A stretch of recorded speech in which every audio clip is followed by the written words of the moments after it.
Good morning, everybody, and welcome to the Metro Outer Development Assessment Panel, Thursday, 10th of April. My name is Karen Hyde, and I'm your presiding member today. I declare the meeting open at 9:35. I would like to commence by acknowledging that we are hosting this meeting on the traditional land of the Whadjuk people of the Noongar Nation, and we acknowledge the Aboriginal people as the traditional custodians of Western Australia and pay respects to elders past and present, and the ongoing connection between people, land, waters and community. The meeting will be run in accordance with DAP Standing Orders 2024 under the Planning and Development Assessment Panel's Regulations 21. This meeting is being recorded and live streamed on the DAP website in accordance with Regulation 42A of those regulations. Members are reminded to announce their name and title prior to speaking. Panel members may refer to technical devices throughout the meeting to assist them in considering the information before them. I'll introduce the members for this particular part A. We have myself, Karen Hyde, as presiding member. We have Mr. Clayton Hyam to my left as deputy presiding member, and Mr. Tony Arias, specialist member.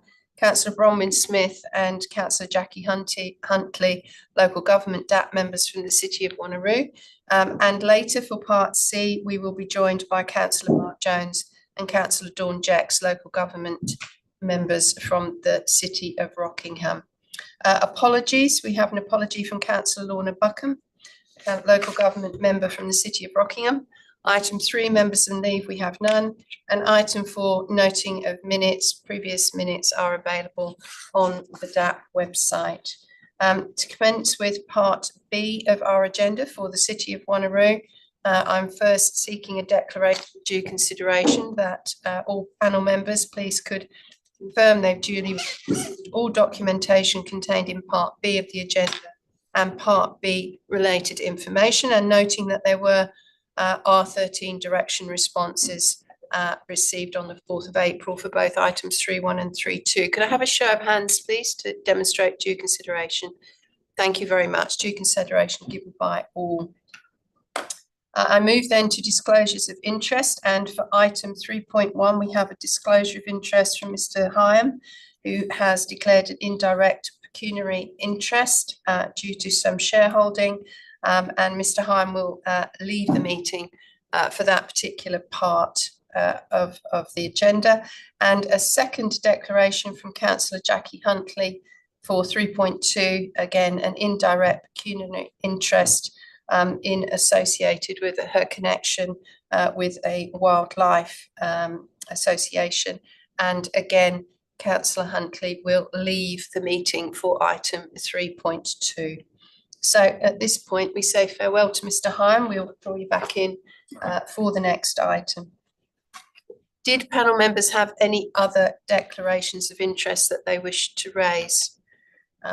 Was this meeting, were the items today before us raised at council, Councillor Smith and Huntley? Neither 3.1 nor 3.2. Okay, thank you very much for that. That being the case, we will move ahead, and we have some presentations today. First of all, for item 3.1, lot 381, Joondalup Drive, Banksia Grove. We have presentation today from Mr. Lewis Sugar from Element Advisory. There are also other attendees for this item: Rob Staniford from ISPT, Josh Grutton from Wallace PM, and Tim Reynolds, George Watts from Herring Storer.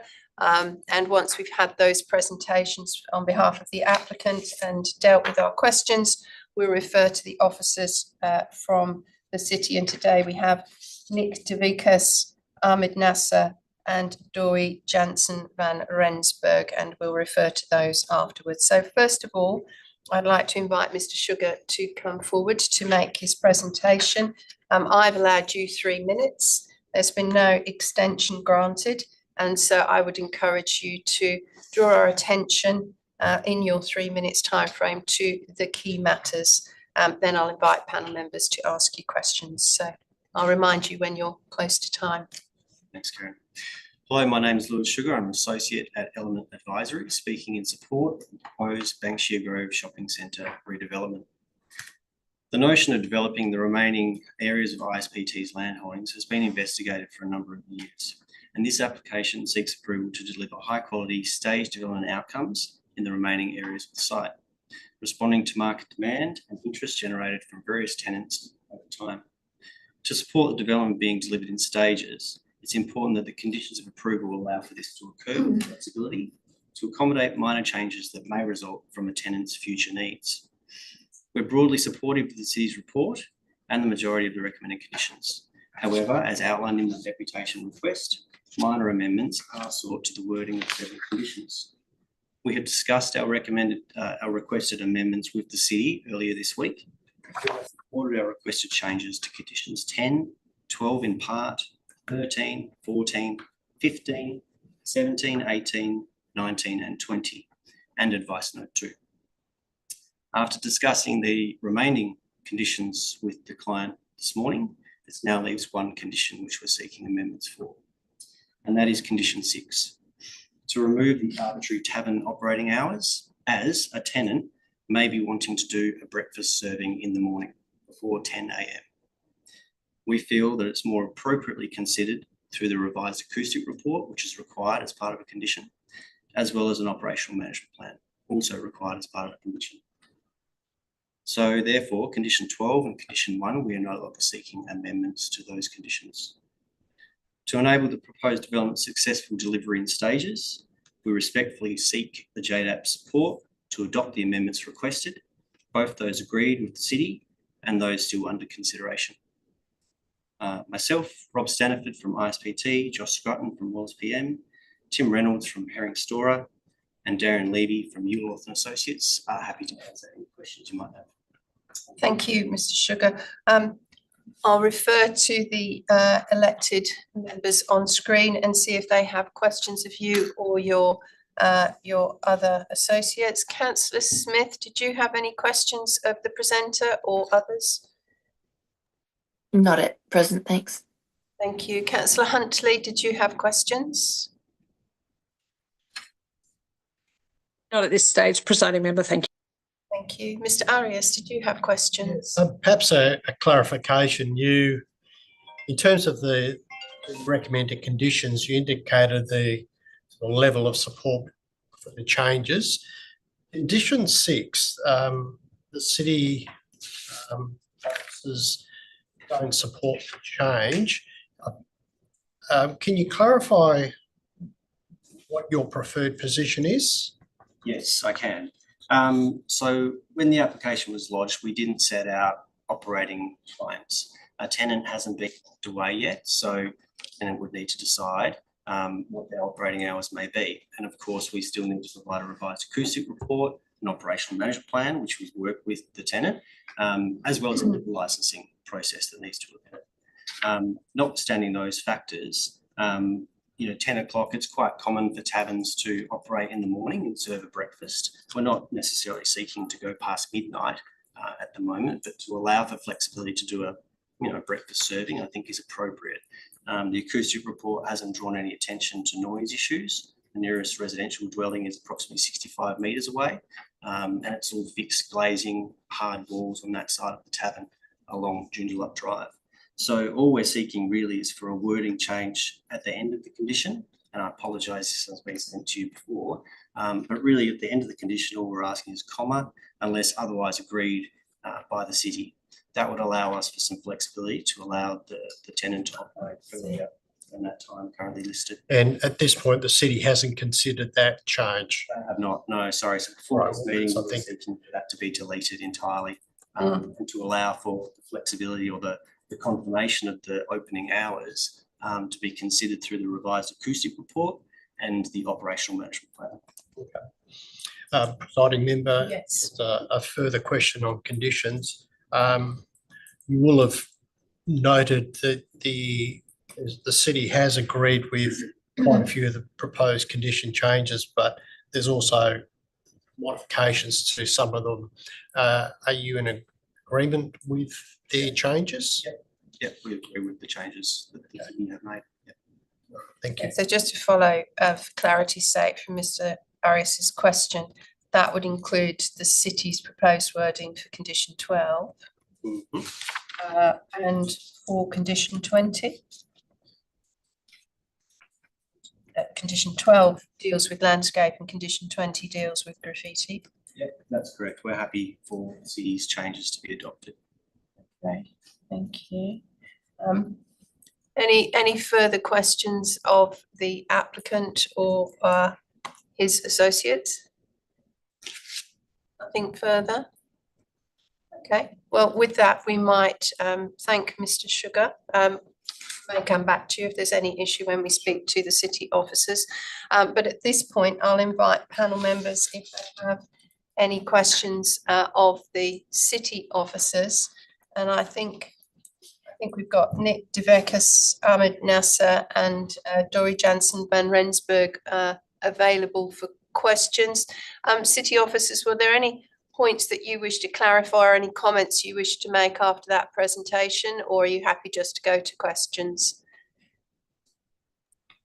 We're happy to go to questions. I guess just responding to the operating hours, we agree with Lewis Sugar's recommendation that we could add a comma and have unless otherwise agreed by the city. We're more than happy to consider that. Thank you for that very much. So questions, Councillor Huntley, did you have any questions of the city officers? No, presiding member, I'm actually pretty happy with the amended conditions, so no worries. All right, thank you. Councillor Smith, any questions of the city officers? No. Mr. Arias, did you have any questions of the city officers? No, I'm happy with the clarification on conditions, so I'm comfortable. Okay, thank you. There was actually, I might just refer back to the applicant. There was one where the city was suggesting that the construction environmental management plan should remain as is, just to confirm you're comfortable with that condition 21 too. Okay, so that stays. All right. I don't know that I've got actually any questions of the city officers either. Just to the city, your preference would therefore, just on condition 6 to be clear, your preference would be for unless otherwise agreed with the city to occur where within that particular condition, just so that we're clear. Yes. Yes, but where in the wording of the current? Apologies. We're more than happy to just add it to the end. So the hours of operation of the tavern is restricted between the hours of 10 and 12 midnight, Monday to Sunday, comma, unless otherwise agreed by the city. All right, lovely. Thank you very much.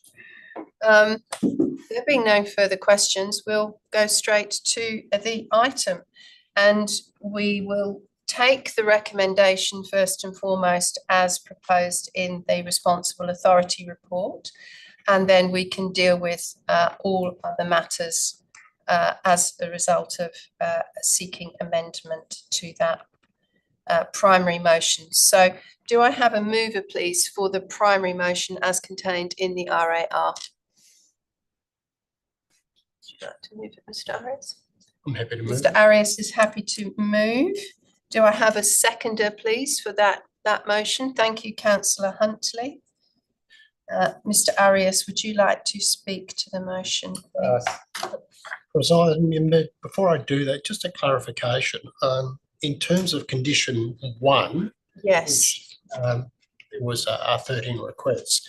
I believe it's appropriate that perhaps that can change as part of the substantive. I think as part of the administrative process, yes, it can do. With the support of Councillor Huntley as seconder, are you comfortable? We're moving the reference to MRS from that preamble, point 1. Comfortable with that.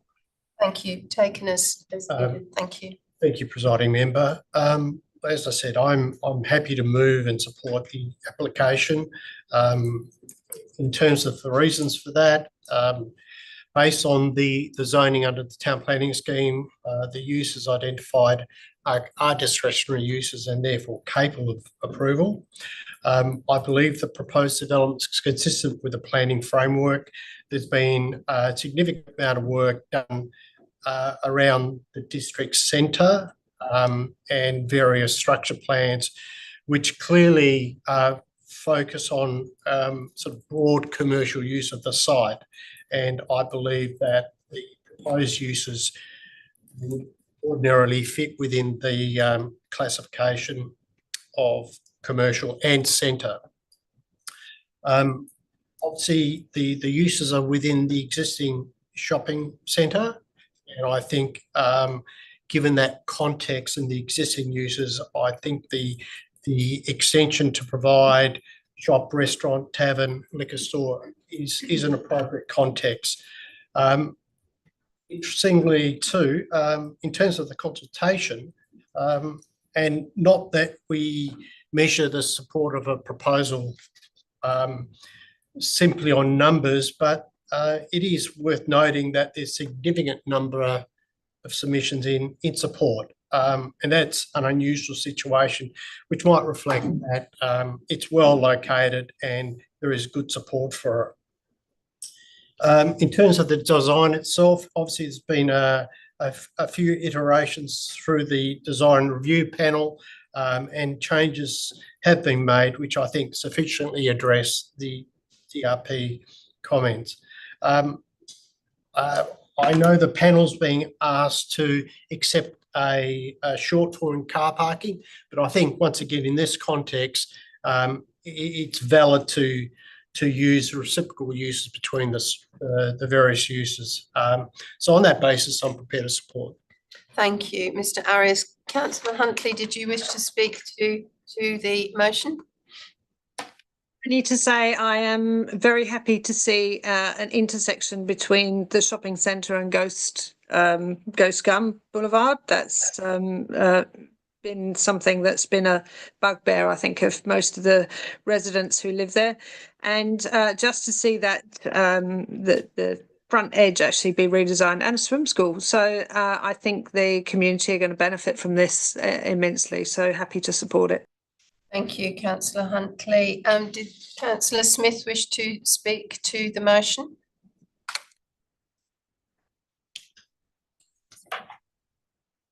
No, okay. I'll speak to the motion. First of all, I would like to move amending motions to the primary before us. I'll just run through what those are and then I will seek a seconder. And I think that I've hopefully got all of this right. Amendment to condition 6 to add a comma after Monday to Sunday and insertion of the words unless otherwise agreed by the city. Condition 10, some minor change of wording relating to the engineering drawings as proposed and agreed between the applicant and the city. Similarly, with condition 12, some minor wording amendment relating to the landscape plan as proposed by the city, and condition 13, 14, 15 and 17, which relate to stormwater, acoustic, lighting and waste respectively. Minor amendment as proposed by the applicant and agreed by the city. No changes. Yes, minor amendment to condition 18 as well as proposed by the applicant and supported by the city. Deletion of condition 19 relating to truck movement. Edits to condition 20 relating to graffiti as proposed by the city. No change to condition 21 and deletion of advice note 2 as proposed by the applicant and agreed by the city. That is my amending motion. Do I have a seconder? Mr. Arias is happy to support that as seconder? I will just speak to that briefly therefore. I welcome the fact that the applicant and the city have managed to discuss and negotiate these changes in the interest of providing clarity and certainty for the development going forward. And I think for the most part, the changes are fairly modest and really just provide that degree of certainty and relevance where necessary to the proposal moving forward. Mr. Arias, did you wish to speak to that amending motion? No, presiding member, I'm happy to those Thank you. comments. On that amending motion, did either of the elected members wish to speak for or against? I'll put that amending motion to the vote then. Those in favour? That's unanimous on amending motion 1.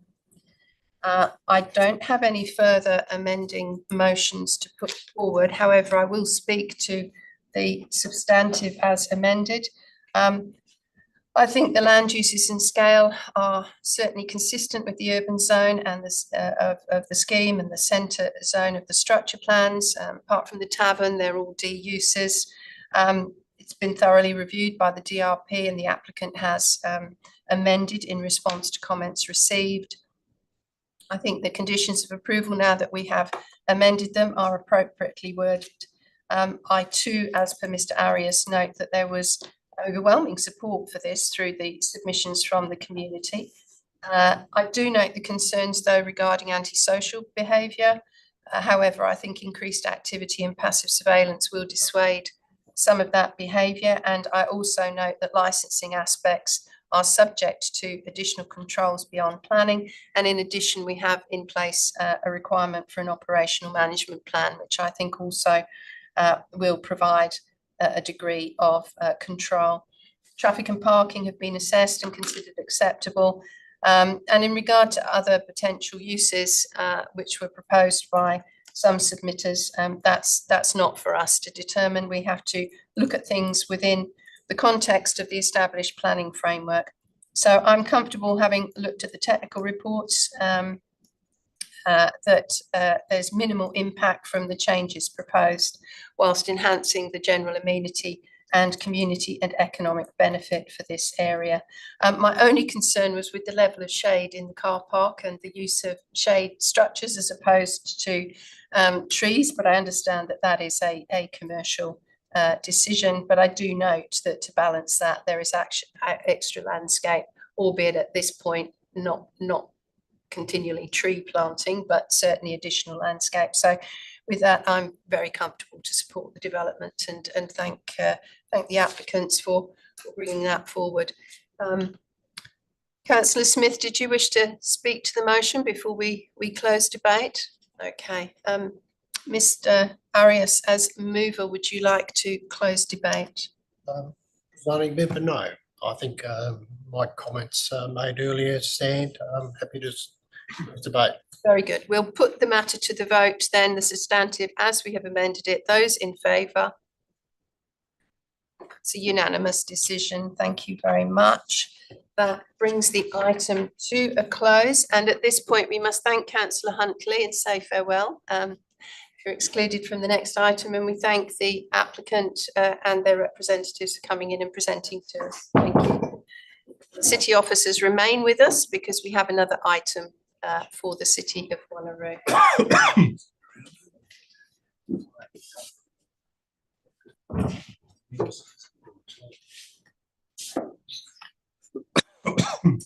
We'll also invite Clayton to come back into the meeting. We'll just wait while Mr. Hyam rejoins the meeting for the next item.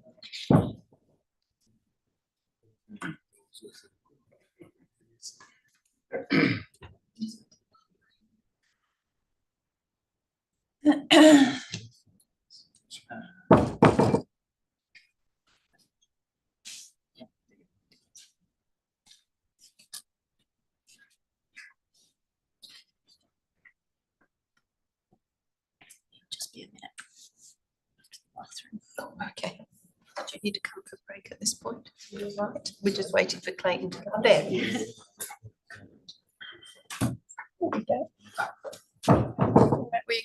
welcome Mr. Graham to rejoin.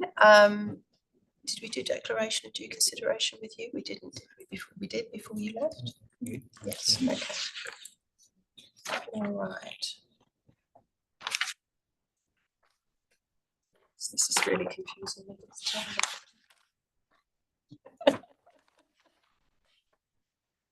All right, we will move ahead with our meeting, and we are now in the process of considering item 3.2, which is for lot 107, number 59 Goddle Road, Nowagup, which is proposed industry extractive. Mr. Heim has rejoined us, and we still have Councillor Smith, the city officers, myself and Mr. Arias as the panel. We do have a couple of presentations today. The first is from Mr. Paul McQueen of Lavan, who is speaking against the recommendation in the RAR. Mr. McQueen, you're aware I've allowed you 3 minutes. I think you might, are you happy sitting there? I think you might need to come a bit further forward, spot where it says present. Is that where you appear on screen? The equivalent of the bar tape. If you wish. Yes. Good morning, Madam Presiding Member, members of the panel. I will confine myself to the 3 minutes allocated to me, and as you've noted, with respect, I'm speaking in opposition to the recommendation for approval. May I draw in aid 3 documents which I'd like to refer you to. The first is the letter from my instructors, Lavan, dated the 7th of April, and I adopt the content of that letter when I'm proceeding on the basis that the panelists have the opportunity to consider it. Confirmation was given of that at the beginning of the meeting. The second document is the Responsible Authority Report. I'll make some comments about that. And then the DAP sought through a Regulation 13 some additional information. Included in that information is a environmental report from Katerra, and I will specifically draw your attention to paragraph, sorry, I beg your pardon, I'll withdraw that, page 25 of that report. Commencing with the Lavan letter, it is apparent from the content that the person for whom Lavan represents is seeking to have this item refused or deferred. And principally, that is because that there are a number of uncertainties associated with the environmental impacts, and also the existence of a proposed district structure plan, which has been supported at least to progress by the Commission. That structure plan would see the entire area the subject of this application preserved for conservation. In terms of the uncertainties, with great respect to the authors of the RAR, could I draw your attention to what is described on page 10, beg your pardon, page 11, as minor discrepancies between the Katerra report and the report provided on part of the DSP. Respectfully, a difference of almost 100 trees, doubling of the number, could hardly be described as minor. The DSP report identifies 202 potential black copper 2 habitat trees, whereas the Katerra report says 116. There's also a suggestion that because there's a resource on the site, that mandates, this is towards the bottom of page 11, approval. That is not, of course, correct. Environmental considerations are important. We note in the Lavan letter that the deemed provisions recognise that, as does Squarcini, a decision of the Supreme Court. If one looks to the Katerra report and page 25 that I mentioned in opening, you will see that the fauna and habitat disturbance is significant. There are a proposal before you to clear almost 14 hectares of the 18 hectares of the site. And listed on page 25 is a summary of the impacts on that habitat. You're presented really with a situation where, if you approve condition 4, which has been referred to in the RAR and the Lavan letter, seeks to retrospectively deal with these environmental uncertainties. In other words, grant approval and then update reports. In my submission, that should be prospective, not retrospective. The panel should, with respect, have the benefit of certainty regarding the extent of the habitat for the cockatoos, which isn't just foraging, could be nesting, could be breeding. Double the trees that the existing report has mentioned. That should be, with respect, clarified and certainty of that obtained before a decision is made. So it may well be that the panel does not embrace the concept of refusal, but I would urge you, in the alternative, to defer.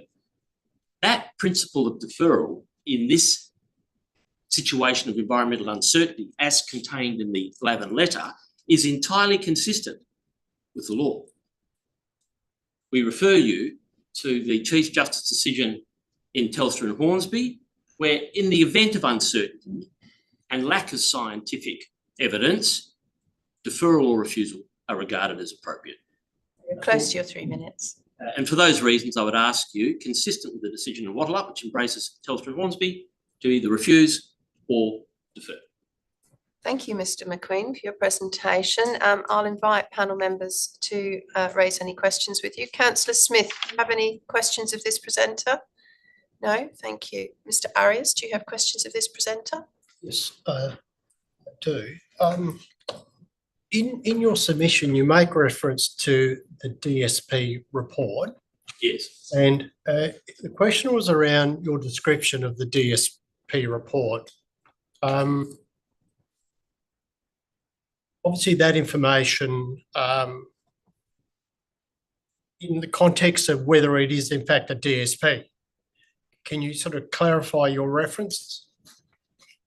Yes, so I have accepted in the submission, as I must, that it isn't within the category of seriously entertained planning proposals.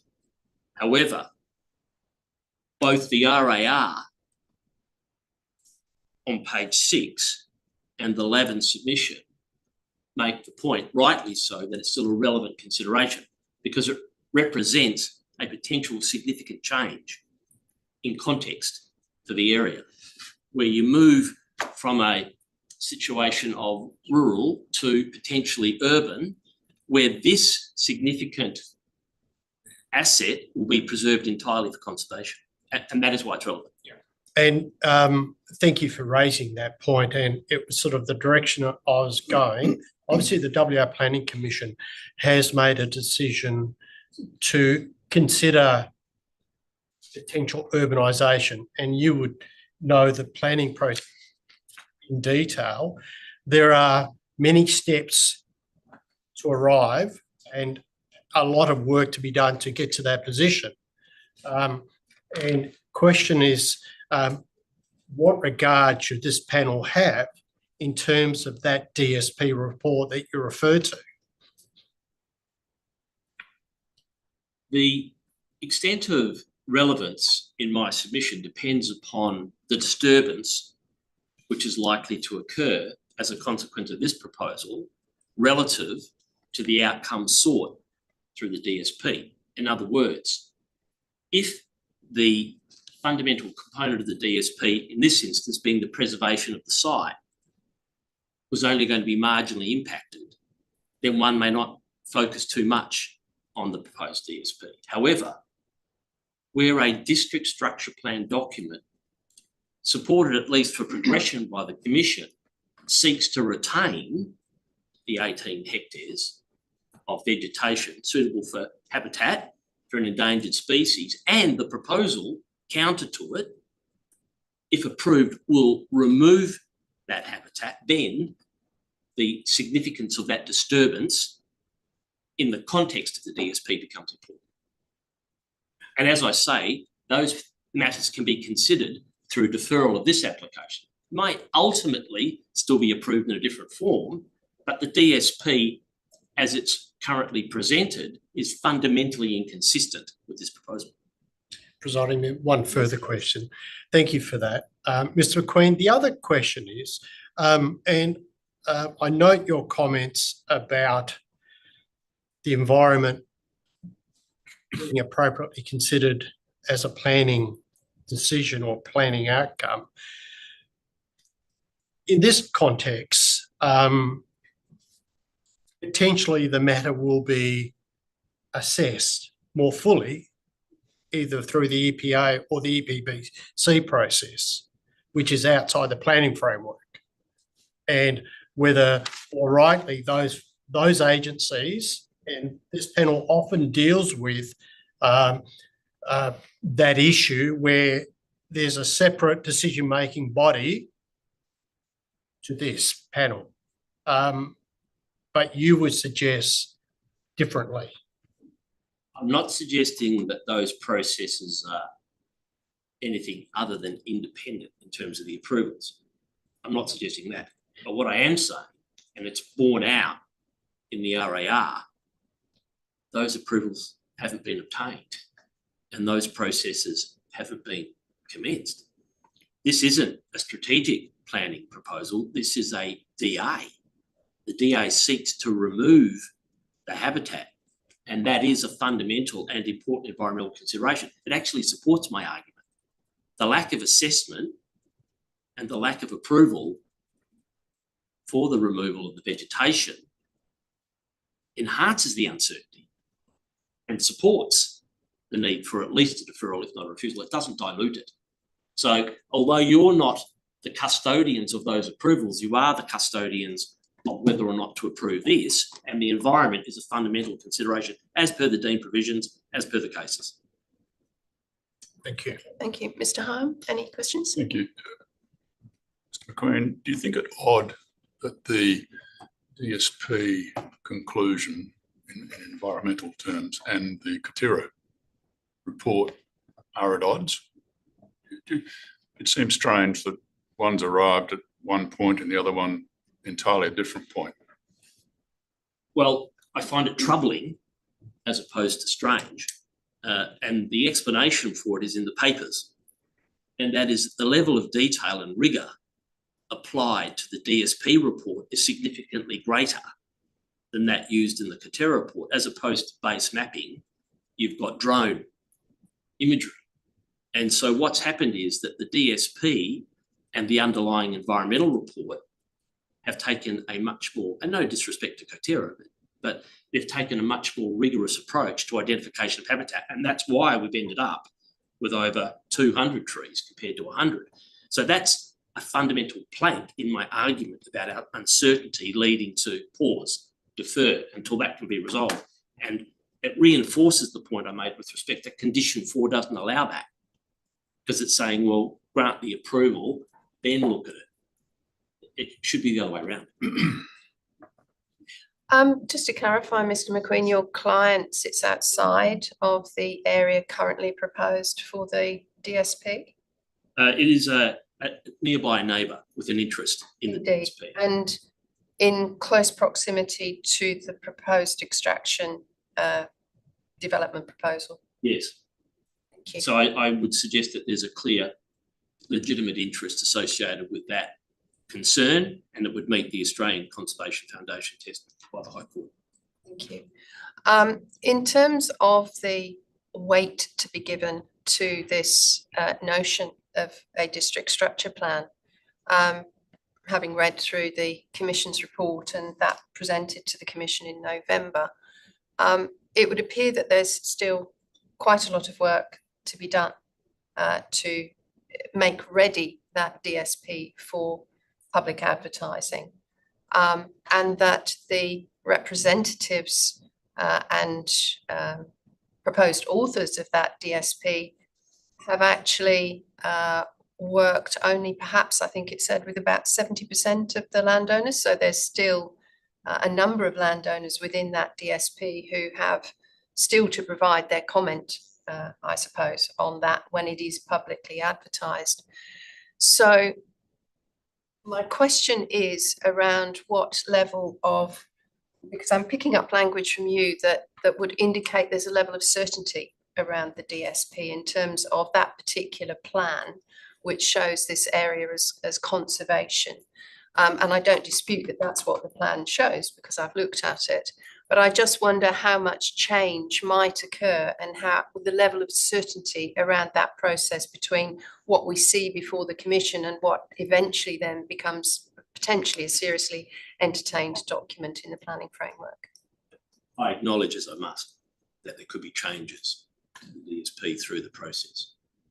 It would be extraordinary, though, if the change removed a valuable conservation asset as part of the overall outcome at the end. So that's my first point. There'll be changes in form, maybe yield, road design, allocation of public open space. But when you've got virtually pristine 18 hectares as part of what might be the urban community, that is unlikely. Theoretically possible, but unlikely to change. But I don't put all my weight on the DSP. It is but one factor. And as I said in response to Mr. Arias, if there wasn't this inconsistency in the environmental evidence, and if the habitat wasn't so significant within the DSP area, then perhaps one would say, well, the DSP is a long way off, it doesn't matter. But because what's proposed before you today has a fundamental impact, grassland as a form of rehabilitation isn't going to restore the trees. And the fauna, as listed on page 25 of the Coterra report, goes beyond the cockatoo. They're aerial fauna, but there's also terrestrial fauna. And so I say DSP one factor, environmental considerations another factor, lack of uncertainty combined with those two factors, forceful to cause pause. All right, thank you. Mr. Arias has another question. One further question, Mr. McQueen. In your submission, you place significant weight on the environmental value of the land and the potential consequence of this land use on the environment. You note in the RAR that it's been referred to the EPA and there's no objection. The Department of Water and Environment simply identified that there's a need for a clearing permit, which is a separate process. And DBCA raised issues, but the focus is to do with hydrology with a nearby lake. There doesn't seem to be the sort of identification of high-level environmental issues as you might suggest. That's because, with respect, it hasn't been assessed yet. Sorry? That's because it hasn't been the subject of an application or assessed yet. The position might change. For example, when the district structure plan goes through, then the EPA might say, to achieve that significant planning outcome, provide housing, everything else, it's important to reserve that conservation area. So I accept that there's no adverse commentary at the moment. I keep coming back to that might change. But when you've removed all the trees, there's no opportunity for it to. Thank you. And can I say, in terms of this, the decision maker can only rely on the information it has before it. And when you have those key agencies providing that level of advice, that's what we should consider.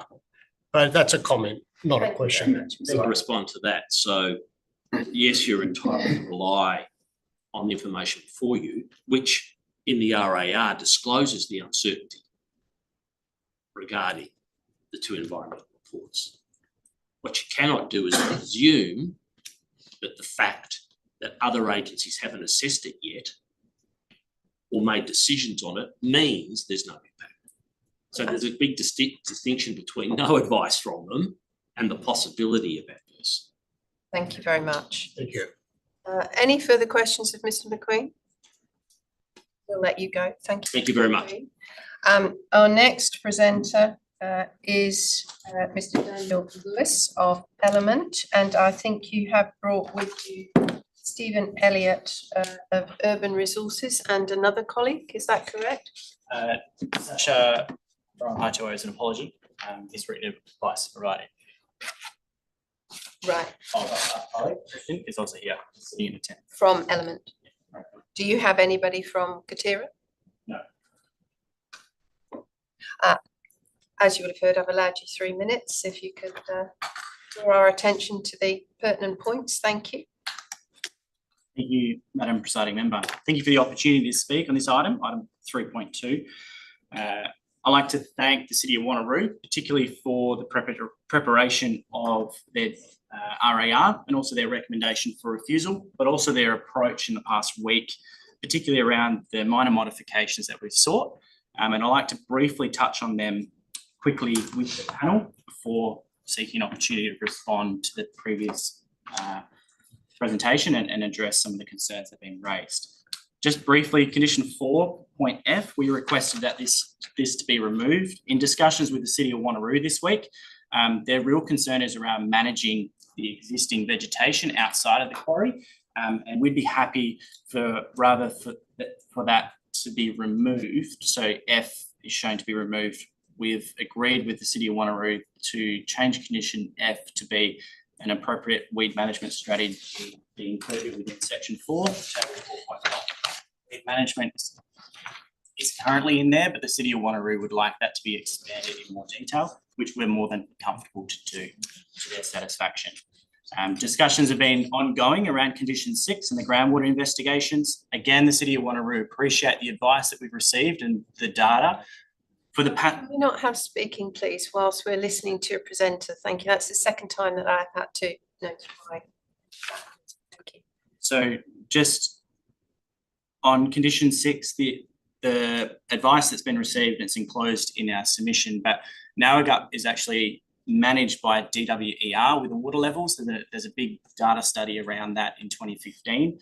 All of that advice has been provided to Wanneroo, and Wanneroo are comfortable with that advice, however, haven't had the opportunity for DVCA to come back. So if that condition remained, we believe we can work with Wanneroo on that. So just to clarify, sorry, because my hearing was interrupted. You're saying no change to condition 6 as it's currently. Our preference would be for condition 6 to be removed. However, if the panel sought that would be beneficial for the decision, we can work with the City of Wanneroo on that condition. Thank you. Condition 12, just quickly, we believe condition 12 is post-extraction concept and what happens for the floor post-extraction. This dovetails in with what's going on concurrently with the district structure plan when it goes to advertising, and the outcome of an EPBC referral and a native vegetation clearing permit. Again, in consultation with Wanneroo, they would be happy for that to be changed from a prior to commencement of works to a prior to expiry of the approval. That can happen at any stage. So that's also been agreed. And then finally, just briefly on fencing, the concern just in the wording around security fence is that we have a temporary fence up on our site for 10 years, potentially for the quarry. We don't feel that's in keeping with the rural landscape, and Wanneroo also agree that's not what they're hoping for. So we would be happy to just remove the term security and just have a fence. I think that the recommended condition is it says a perimeter security fence. We'd be happy with a perimeter fence, and the detail can be worked out with Wanneroo in due course. So that were the conditions. I'm happy to answer any questions on that, but I'd also like an opportunity just to respond to the discrepancies that have been highlighted by the previous deputation. Okay, I'll give you a minute on that, and then we'll cover the rest through questions. Sure. I think what's really pertinent on this site, and for the benefit of the panel, is that our landowner here at Urban Resources has been working in with the district structure plan for the last number of years. You'll note that the actual EcoEdge report is based on PGV's assessment of vegetation. In short, the baseline data for the district structure plan was provided to EcoEdge, and the data that's provided within our assessment and the number of trees is correct. The discrepancy, we haven't seen the 202 trees that are noted or any report to support the claim. Notwithstanding, our assumption is on the base, we believe that there has not been an allocated or an allowance made for our buffer. We have 40 metres to Godell Road as a setback to the east. We've got 20 to the north, 20 to the west, and 20 to the south, and an extra 50 from the bore. That's where we believe there may be a discrepancy with the number of trees. Notwithstanding, the number of trees have been mapped on site. There's no, from our position, there's no, we're ready to lodge our clearing permits on that basis, and that's fine. I'd also like to draw the panel specifically to the Carraberta District Structure Plan, and you'll note under where it says conservation. In brackets, it says excluding areas of potential basic raw materials. That is a deliberate clause in the district structure plan to allow for instances where a proponent provides justification and an appropriate offset. From a district structure plan level, if they identified this particular site for basic raw materials, they would be having to justify from an offset perspective. However, in discussion with our landowner, it's really clear that they put that in there to allow for a proponent-led proposal, hence our DA before you. And then finally, just quickly, this is just the first stage. We are not getting any movement on an EPBC or a native veg clearing permit until we get confident, or until DWER has confidence that we have valid planning approval. Thank you, Mr. Sugar. Right, Ms. Lewis, sorry. I'll refer now to questions. First of all, I'll invite Councillor Smith. Did you have questions of the applicant's representative? No, thank you. Mr. Arias, did you have questions of Mr. Lewis? Mr. Lewis, you made a brief comment about EPBC earlier on in your submission. Is the intention to refer to? It is. So has that happened? All our documentation is ready, pending decision of the panel today. Thank you. There's, just for your benefit, there are substantial costs when lodging the EPBC. And we're waiting a decision from a planning approval perspective to then lodge. There will be no works on site until the outcome of the EPBC and also the native veg clearing.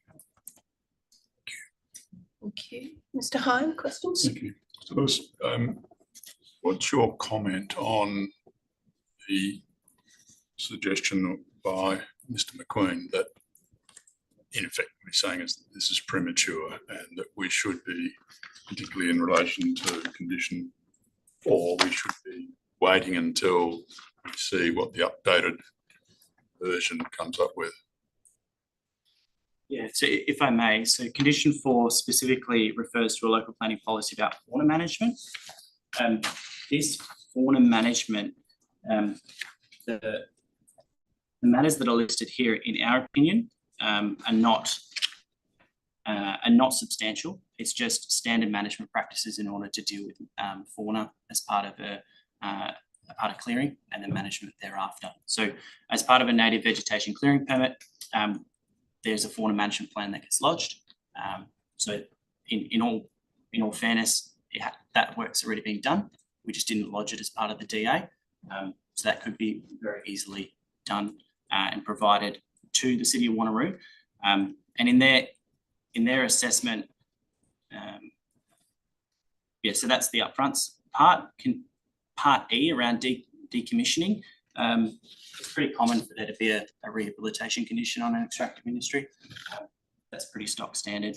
And then around the grassland, that's just a misunderstanding, which we discussed with Wanneroo around, we want to keep the floor for grassland and have an offset site, which we're working with the feds and the state on. And then also rehabbing the batter back to native veg, and that'll all be part of, that can all be wrapped up as part of that. And we feel we can, if the feds and the state sign off on a rehab plan and an offset proposal, that dovetails straight into this condition and both get signed off rather than having two separate management plans. In relation to condition 12,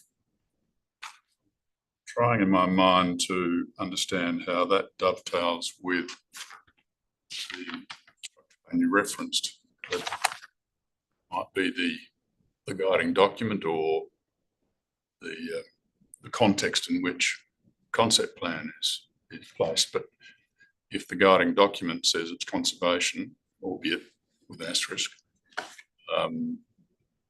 how do you come up with a strategic land use concept plan? Yeah, so a couple of things here. From our understanding, and feel free to chat with Wanneroo on this, 12 and 13 are pretty common conditions where, in the opinion of the local authority, in the long term following the quarry, the highest and best use, should there be a clearing permit, is for it to not be coming back to native vegetation, because that's dealt with through the clearing permit and an offset's proposed. So in that scenario, should a clearing permit and an offset be agreed, in many ways, the quarry floor, in my professional planning opinion, the highest and best use in the district structure plan would be urban, similar to what's happened on the other side of Good Hill Road. So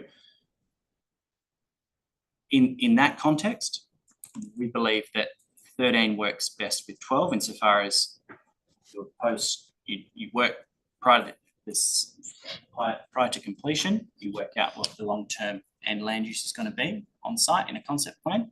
And then 13 is you ensure that the site geotechnical assessment confirms that it can support that future concept. If in the fullness of time that does indeed be conservation, then 13 will still allow that to occur. If that indeed in the future was to be urban, that could also be accommodated. So if it was to be conservation, it might be a bit too late once. Well, no, you just rehab it. Following. Not to say that that's what we're proposing, but that could occur. Another question on a more practical note, I suppose. One of the suggestions in here is if a tree is found to have nesting, foraging for cockatoo, it should be retained. In a practical sense, how can that happen in an extractive? Which condition, sorry? There is a suggestion in the RER that tree should be retained if it's found to have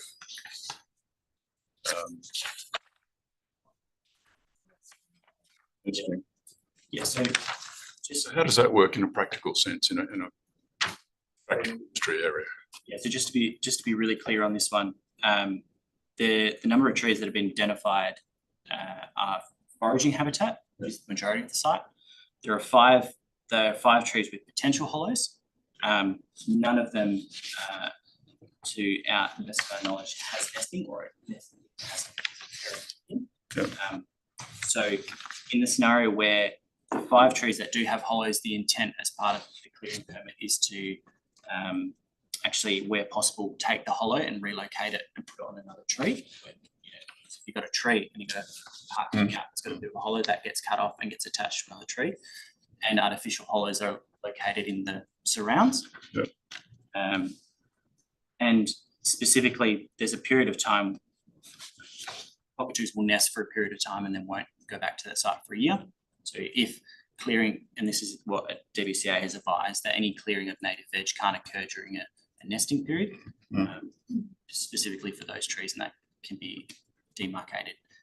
Ordinarily, this detail specifically is dealt with through a clearing permit, and there's a fauna spotter on site during works.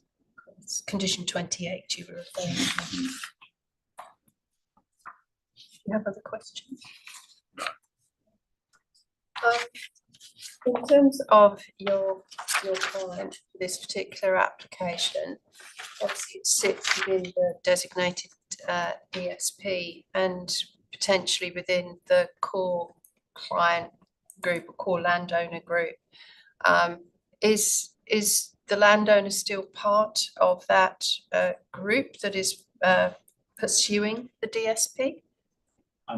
If I may, landowner in years. Would you mind if I explain? So we were originally part of the DSP group of landowners. We made up about 7 or 8%. The issue was that we're a sand miner, we're a basic raw material producer, and we always wanted to sequentially use this area if we were able to get offsets, etc. And as a group of people, there was quite a large disagreement about trying to set aside our land purely for conservation, which, if you think about it as a group of landowners, was very suitable to everyone else because at a very low value, my portion of the land was being secured as a conservation contribution. We bought the land because it's high-grade limestone and sand, and we bought it to mine it. We are always faced with these issues of EPBC and clearing permit issues. So we pulled out of because we couldn't come to an agreement, we pulled out of that consortium and said, we will pursue this as our original intention. And that's referenced in the commission report. Okay. So if you have a look at the structure plan proposed since we left, one of the other landowners there, if you look at it, has done exactly the same thing, but in agreement with the other landowners. And that's the area that's hatched on Yes. the plan. So Okay, thank you. that area, and we own 2 blocks there, not just this one. Right. And the 2 other blocks are the area that's highlighted for high quality raw materials, and our ability to mine them, and the district structure plan went ahead, and this was successful, got its offsets and clearing ability. It would just fall into part of the urban land in that district structure plan, which obviously is current green in there. Should it get to advertising, will be quite tenaciously objected to by myself. So, All right, thank you for that answer. Thank you. clears that up. Thank you, that helps. To you, Mr. Lewis, there are a number of properties within the notional 500 buffer of the extraction area. How was that managed through the acoustic monitoring or the measures that are to be taken? Yeah, so basically for stages 1, 2 and 3, there will be a bund. You'll note on our excavation works plan, there will be a bund. And that's all based on industry standard modelling in regards to the number of trucks, haulage, loading. The acoustic report's been prepared and we're in compliance with the noise regulations through those mitigation measures. I'm not sure. I'm not sure which condition it is. Sorry. Yeah, condition 20.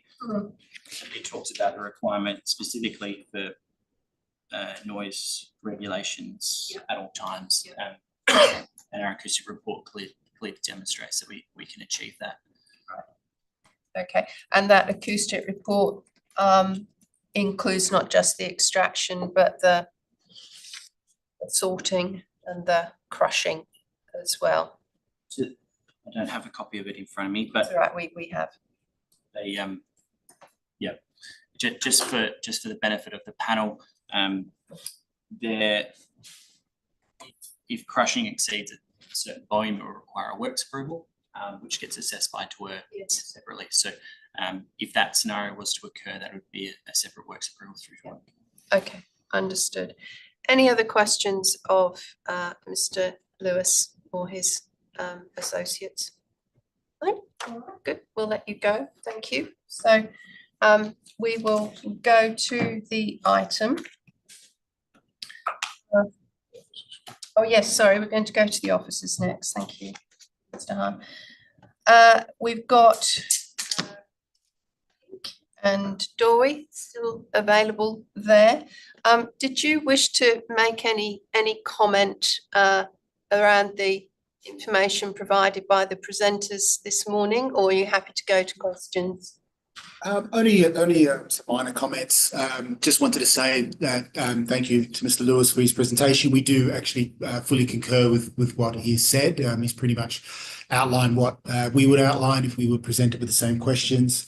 In regards to the original presenters' commentary around condition number 4 of the environmental reporting, just basically saying that it is that those are major changes. From the city's point of view, they're not. They're minor updates to the environmental reporting to bring them in line with some of our policy requirements, and our environmental team was comfortable to have that as a condition of approval, which can be dealt with post development.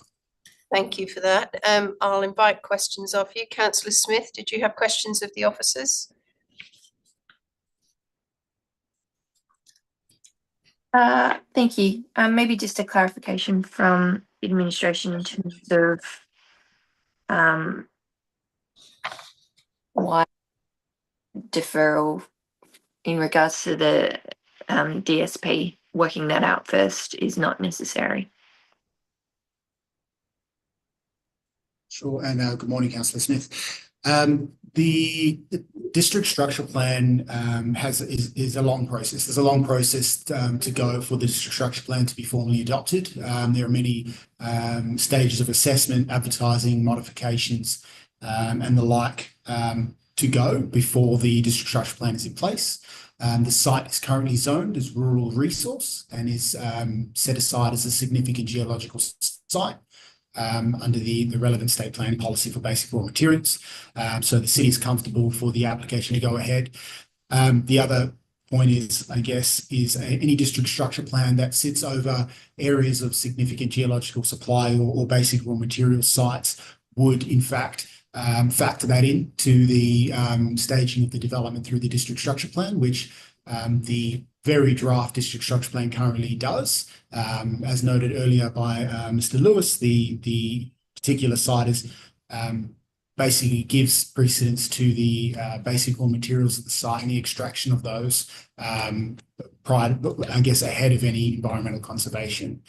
So the city's comfortable that the land is set aside for that and can go ahead prior to the formalisation of a district structure plan. Thank you. Further questions, Councillor Smith? Happy to move on. Mr. Arias, questions of the officers. Thank you.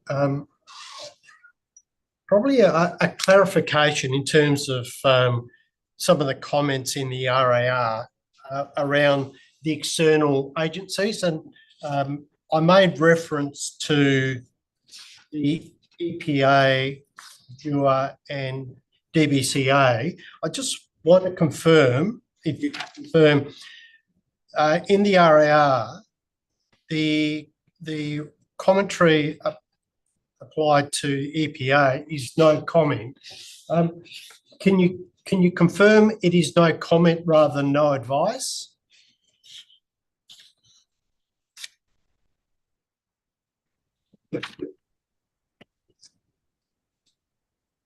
I can find the exact comments they provided, but basically what they said, they don't consider it as a significant application, and the existence of the district structure plan in itself does not change their view of that. Hence, they're not providing any comments. Okay, so no comment. Department of Water and Environment, I think the summary is that they've indicated a clearing permit and works approval is required. They also, at this point, not objecting to the proposal? That's correct. Okay. And then finally, DBCA, the summary of issues focuses more on hydrological issues rather than vegetation and fauna. Is that also the case? Yes, that's consistent with their verbatim comments. Okay, thank you. Thank you for the clarification, Presiding Member. Mr. Hyam? Just one question in relation to condition 9, the haulage routes. Can you just confirm that they seem quite extensive, but the routes over which a dilapidation report is to be undertaken, are they the green and blue lines shown on one of the plans? Quite extensive. It's a plan for haulage. Yes, that's correct, and I believe that would be up until basically up until there is a road that is sufficient to take that level of haulage. So some of these roads are below. Well, they can maintain the standard, but we want to make sure that they can withstand the movements, and effectively once they hit more formalised roads, then the dilapidation report, I think, won't cover the entire route. So no, the dilapidation report will be worked out as part of the condition, but won't extend the full blue and green length. So how will the applicant have certainty over what the condition means? We will effectively work with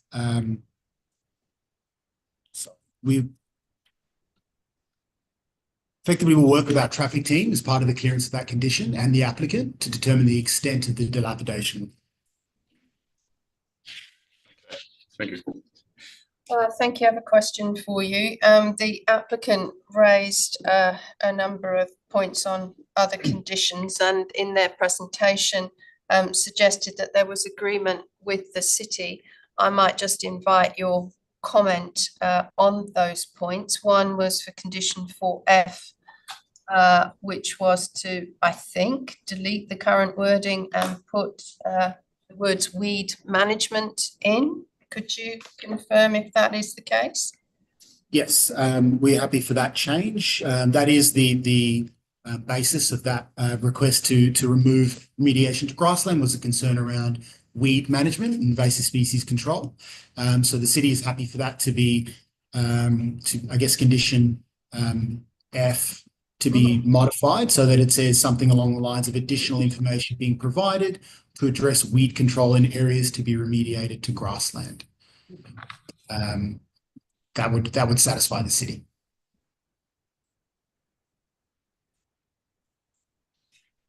Okay, and similarly that you had agreed to the applicant's wording on condition 12, which would be prior to expiry of the proposal of the approval, and for condition 29, their wording to delete the security in front of fencing and insert rural. Is that correct?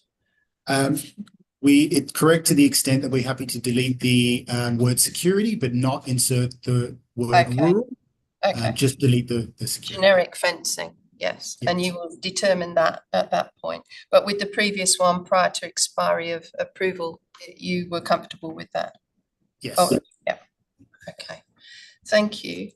And the city is part of the TAG group, the Technical Advisory Group, I understand, for this proposed district structure plan. That being the case, you probably have more insight than we do as to its time frame. Can you provide us with any information around how that is progressing and when it is likely to be publicly advertised? In terms of its progression, the city has received the district structure plan and some of the reporting as part of very preliminary commentary from the state government. The reporting that we have referenced in the report is the latest version of that reporting provided to us by the state government. We are comfortable that that reporting is very similar to the reporting provided. There is what we consider to be a minor discrepancy just through an actual count of trees, but largely comfortable with the similarities.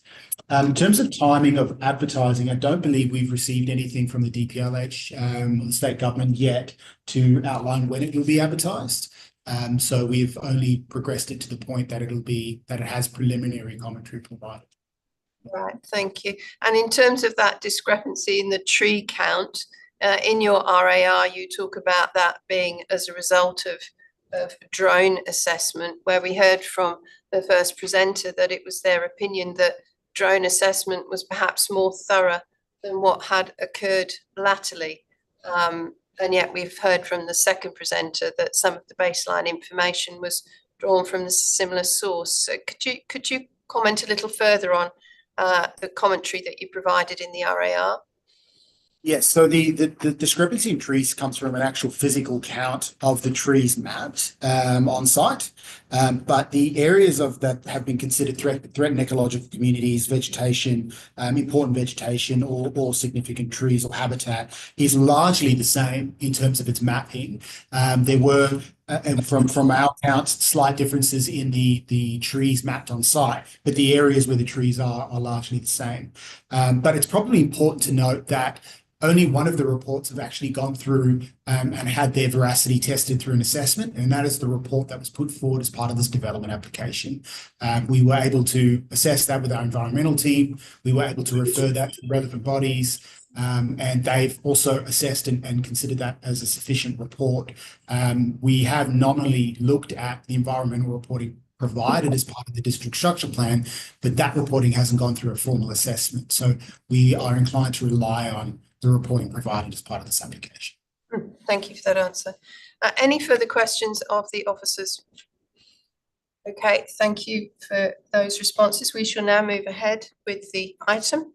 This is item 3.2, and we have before us a responsible authority report recommendation to approve subject to a number of conditions.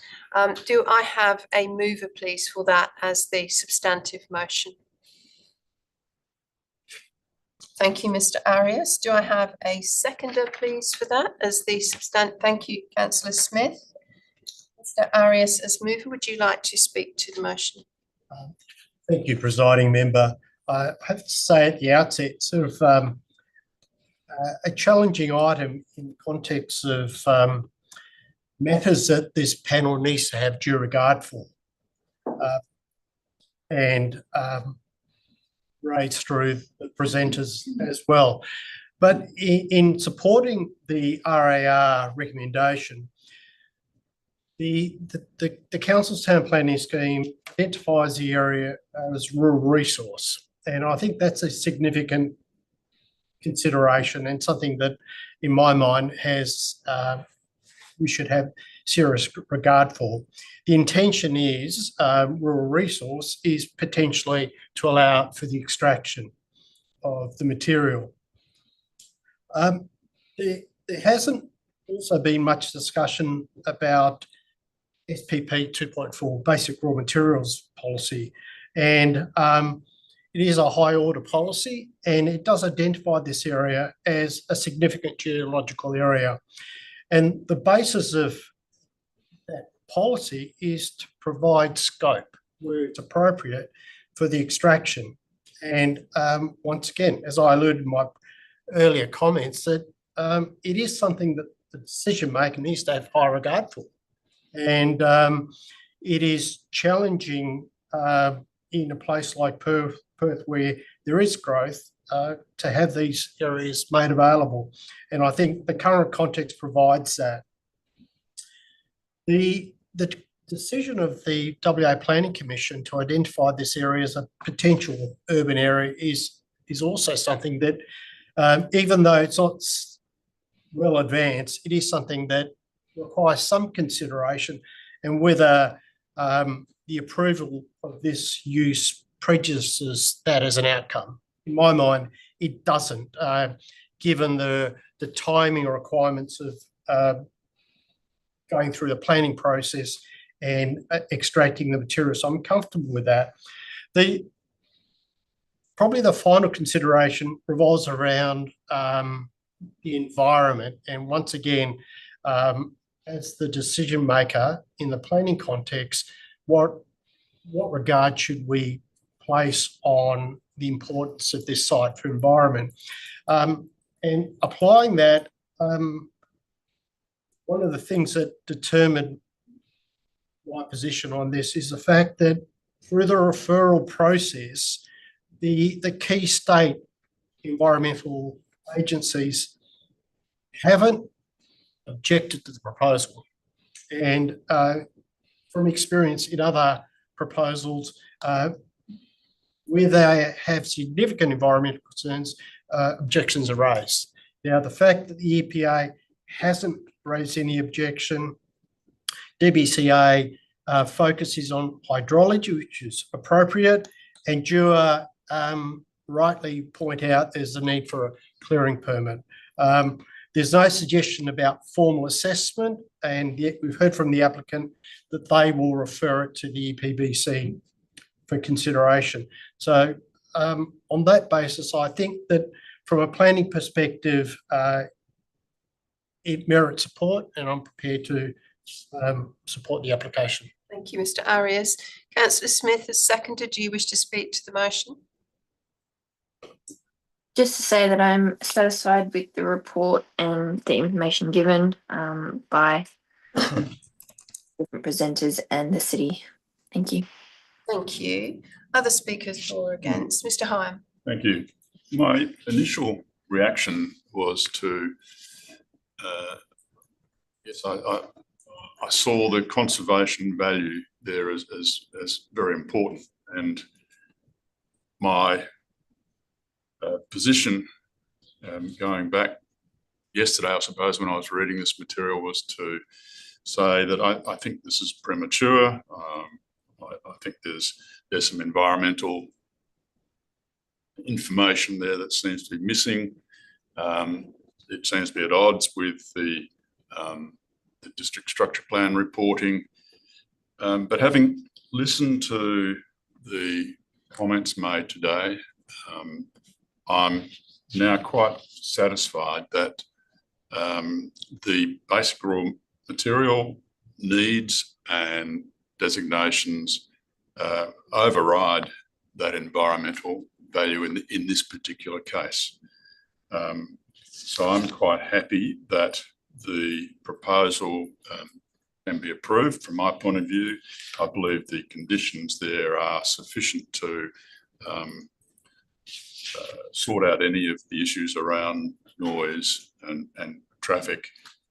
I accept the comments from the officers that the additional information for the environmental assessment and management report are not so significant that once they get that, it would change the intent of the locality and this particular piece of land. So I'm happy now to support the proposal as recommended. Thank you, Mr. Hyam. I too will speak to the motion. But before I do, though, I might propose an amending motion, and I think I can do this with a number of matters on block, as there seems to be agreement between applicant and city. So amending motion 1, I will read it out and then I will seek a seconder, would be in the first instance to the preamble item 1 to delete the reference to the Metropolitan Region Scheme. So that would be after scheme number 2, comma, it would delete as well as the relevant provisions under the Metropolitan Region Scheme. The second part of this amending motion would be to condition 4F, which would now read additional information to be provided on weed management as part of the remediation process. The next part would be for condition 12, which would not be prior to commencement of works, but rather prior to the expiry of the approval.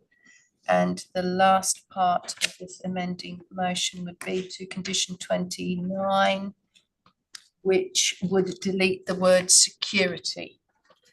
That is the amending motion I would like to move. Do I have a seconder, please? Mr. Hyam is happy to second. Just very quickly, I think again, these edits to the conditions just provide consistency and certainty to the conditions associated with the approval, and I'm comfortable that the city and applicant have worked together on those matters as the information has become available on the detail for this application. Mr. Hyam, did you wish to speak to the matter? No, thank you. Thank you. Any other speakers on that amending motion? I will put that amending motion to the vote. Those in favour? That's unanimous on that amending motion. I will then just talk to the substantive as we have amended. I support the recommendation in the RAR for extractive industry in this location and on its merits. The current zoning, as other speakers have said, is rural and extractive industry, sits within that. I have read thousands of pages associated with this application at the state and the local and the applicant level. And particularly looking at a lot of the environmental studies, I can see that there is much degradation of the vegetation. That's not to say that it doesn't still provide useful foraging, but you know, some of its values are somewhat less than other areas within the proposed DSP area. I also note Mr. van der Mosel's study was thorough and included site work to give a level of certainty to the analysis that was provided, and accept the city's view that given the amount of detail that was provided to support this application, that their assessment is that it is satisfactory at this point, and they haven't been afforded that opportunity for some of the DSP proposal. I'm comfortable that the acoustic measures are in place to limit and mitigate any impact on other rural properties in the area. And this is, of course, a temporary, albeit 10-year potential operation, but there are also operational management plans to be put in place, and a review at each stage of this activity to ensure that surrounding neighbours are not overly impacted. And of course, we have external legislation dealing with noise as well. I think the detail that is required here to simply refine some of these studies is not onerous and not unexpected. It doesn't undermine the proposal or the technical studies that have already been done. In fact, some of this work may very well feed into the work to be carried out on the district structure plan. So I think on that basis and with the conditions in place, I'm comfortable to support this application for extraction. Thank you. Mr. Arias, would you like to? Thank you, Presiding. Just very quickly, two matters that perhaps I should have commented on. In reaching my conclusion on this matter, I did note that there were a number of surrounding residents that objected to the proposal on the basis of potential impacts. I think the proposed conditions and management plans proposed as conditions will address those and mitigate potential impacts, even though there may be and there will be some impacts. And also noting your comment that the land use has a limited timeframe. The other comment relates to the RAR, and I'd like to commend the city's officers. This is sort of a complex issue. There's many matters that need to be considered, and I think it's been a thoughtful and diligent consideration and appropriate RARs on that basis. I'd like to close the debate. Thank you. Let me put this motion as we have amended to the vote. Those in favour? That's a unanimous decision. Thank you very much. We would then like to thank Councillor Smith for joining us for this part and the earlier part of the City of Wanneroo agenda. Thank the officers for their attendance, and thank the applicants and their representative for their presentations, and those in opposition for their presentations for this part of the agenda. And we would just, I think I would like to propose a procedural motion just to take a short comfort break at this point before we get into the next part. Seconded, all approved. Adjourn for about 3 or 4 minutes. Thank you. Good idea. It's got the dolphin. Not used to this. Mm. I don't always successful. All right. You cater it. I'm quite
any procedure to come back in? No, they're not. Great. All right, thank you for your indulgence there. We're back online at 11:07. And the panel for this, I welcome Councillor Jones online and Councillor Jacks in the room, our local government members from the City of Rockingham, and the other panel members, Karen Hyde, myself, Mr Hyam and Mr Arias remain the same. Could I please just see a show of hands to confirm that all panel members have duly considered the documentation in Part C and Part C related information? Thank you. Thank you very much. Also, there was an R13 response on the 8th of April. I'll then ask for disclosures of interest. I think we've had the standard council declaration for Councillor Jacks and Councillor Jones, impartiality interests. Having considered that, I acknowledge that the members and you have acknowledged that you're not bound by previous decisions or resolution and undertake to exercise your independent judgment in relation to the matter before you today. And having considered that, those impartiality interests do not prevent you from participating fully in today's meeting. So with that said, are there any other declarations of interest panel members wish to raise? No? Okay, good.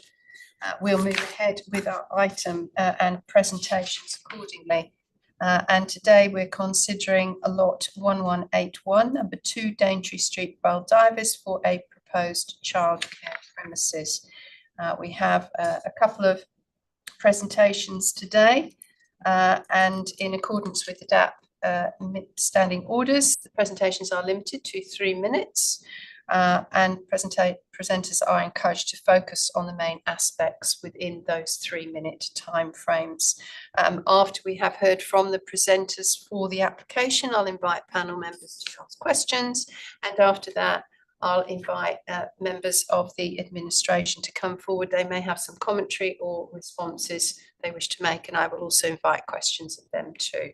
We also today have Jackson Parker from DFS also available for questions.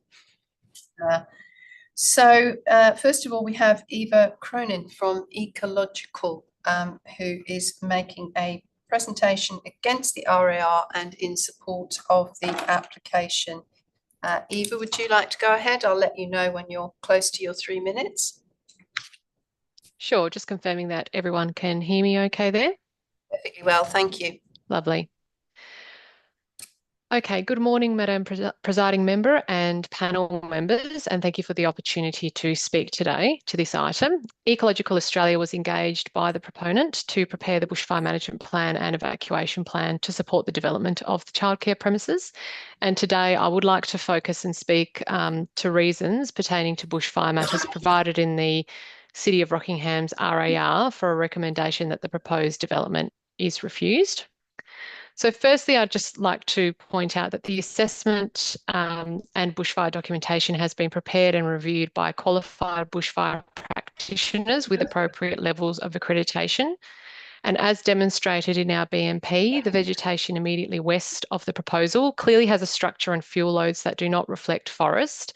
The canopy structure is open and the understory is predominantly grasses. And ELA have completed numerous inspections for developments surrounding the site over previous years, and we are well familiar with the area.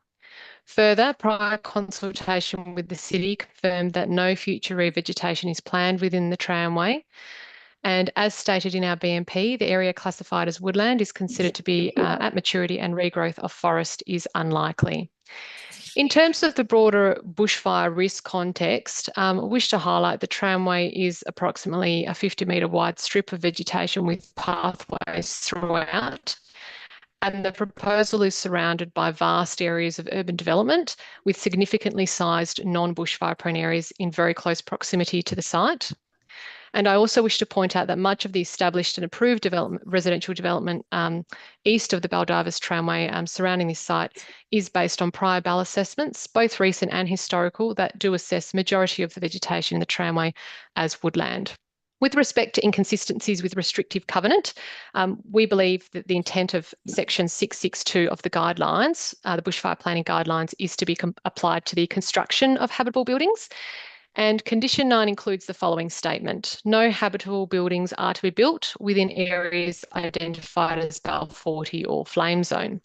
Based on our assessment, the habitable building in this case being the childcare centre is cited to achieve BAL 29, and we strongly believe that the proposal is therefore consistent with the restrictive covenant.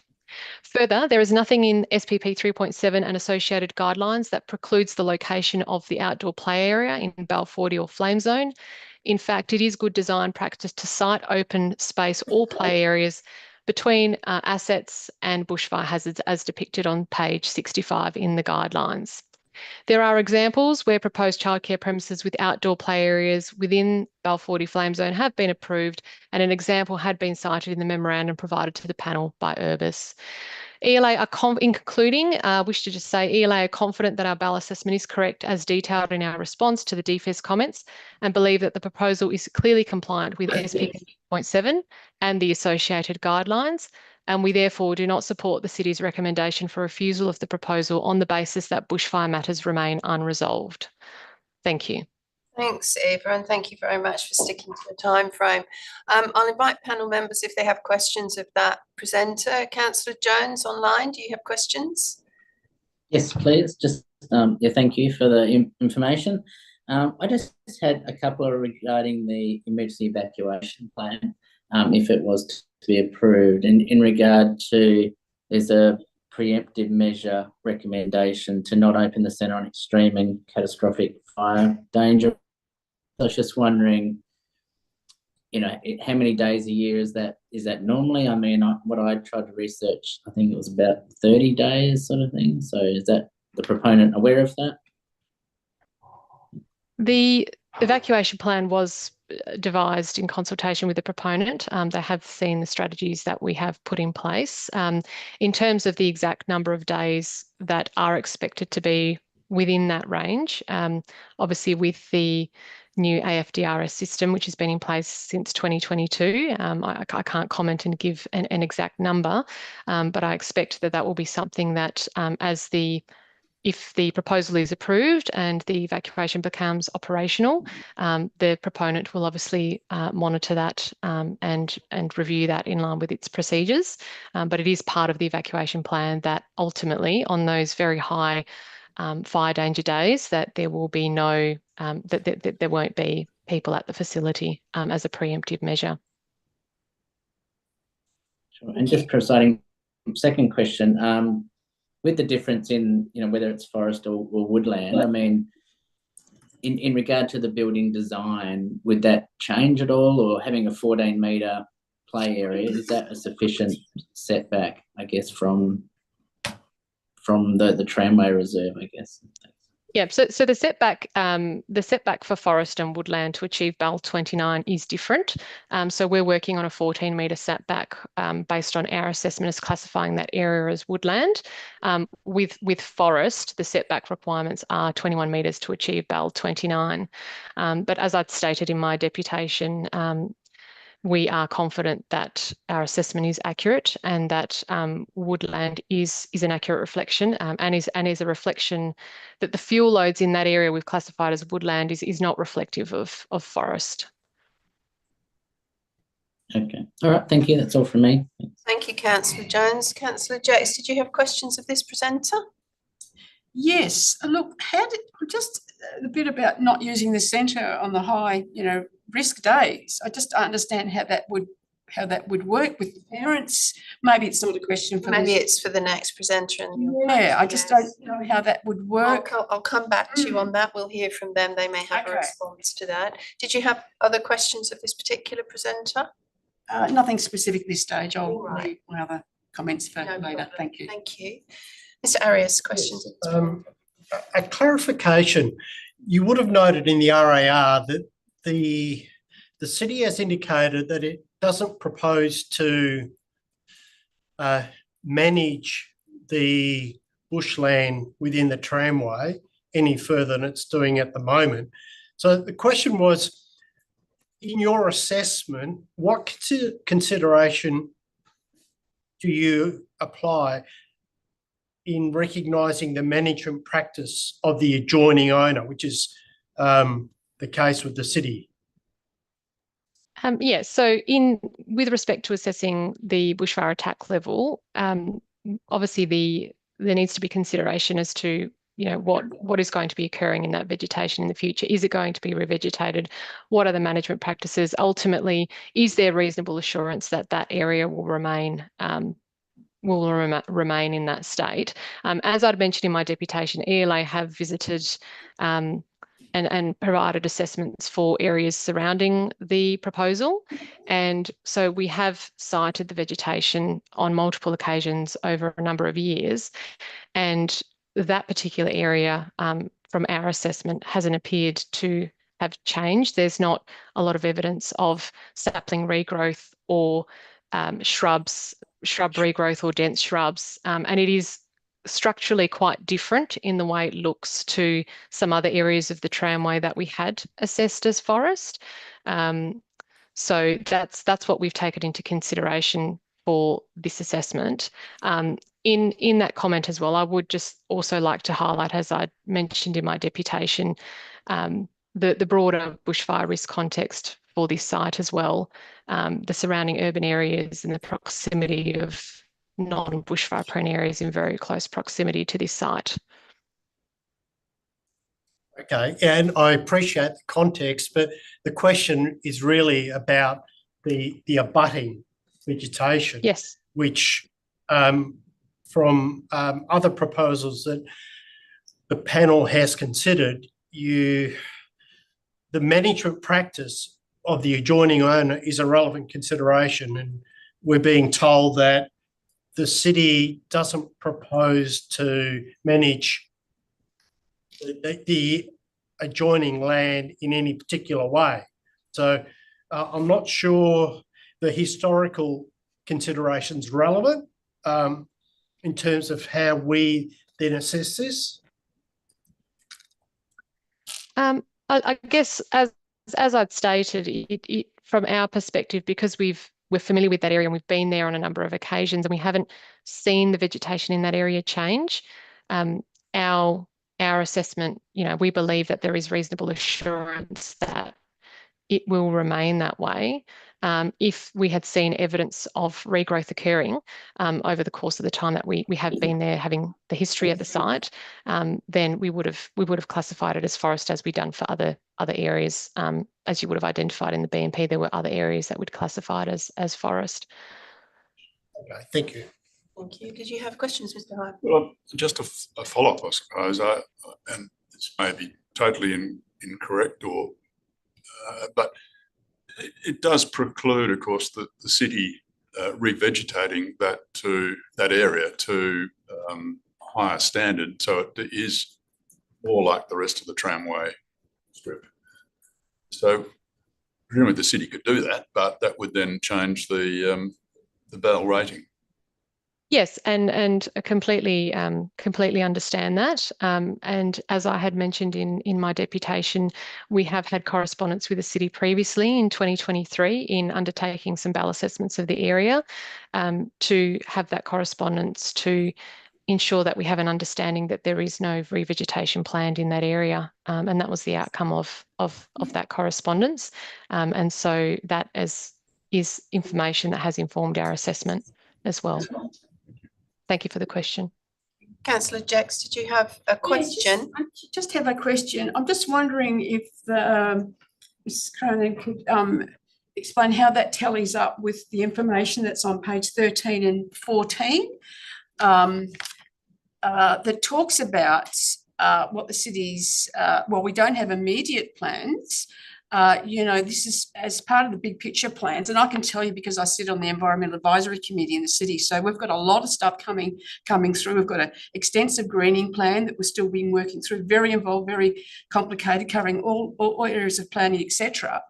And I noticed that on page 13 and 14, it talks about that that we have, well, we don't have any immediate plans, like, like a time frame the next year or so, whatever. We're talking about looking long term, and we do have objectives to refocus on vegetation. I know we did, Carbon did a lot of surveying for us in the city. We spent a lot of money, but it's given great information. So your question is, how has that been factored in? Yeah, so how's it been factored in where we talk on page 14 about, well, we've got no immediate plans. It identifies an area for potential vegetation in the future. And I know as a city, part of our strategic plan, this is very much a focus for us. Okay, thank you for the question. Eva, would you like to respond? Sure, yes. Thank you for the question, and it is a good question. We obviously completed the assessment based on the information that we had to date with our previous correspondence with the city. But I guess one thing to note as well, as I'd mentioned, is that a number of the developments through that area, from what we understand, existing dwellings and houses on lots surrounding that subject site have been built on the basis of that area being classified as woodland. So I guess as part of a response to the question, my comment would be, that potentially something that should be taken into consideration if revegetation is planned through that area, as to, what risk that could present to other surrounding developments. Thank you. Yeah, I don't understand. This is a childcare centre. We've got babies and children, and a lot of vulnerable people, and not that many adults compared to residences. The residences would be in a situation where they have their family and they've got their children. So I don't understand the point that's being made there. I don't see the connection between the bushfire risk for the residents, the residential houses. I don't see how that's bears any relation to a childcare centre where we've got vulnerable children and babies, etc. So if you could explain how you logically, I just don't see the connection. Well, we do believe that there are obviously a number of management measures in place for this proposed development being vulnerable. There's obviously the bushfire construction requirements, there's the APZ requirements, there's a very detailed evacuation plan with measures in place for ongoing actions and management with respect to how items are stored near the building, being aware of FDR ratings, whether facility closure needs to occur and the like. So with the suite of bushfire protection measures that are in place, we are confident that they are suitable to manage the risk to an appropriate level, and that it meets the intent of the policy. And we are confident in our vegetation classification on the basis of the fact that we have assessed that area on a number of occasions. I'm not sure if there's really anything more that I can add to that. All right. Thank you, Eva. Yeah. Thank you. Any other questions of Eva before we move ahead with our other presenters? We can obviously come back to Eva if we need to. We will now invite Tim Dawkins and Cameron Sturgis from Urbis to make that presentation that they've requested.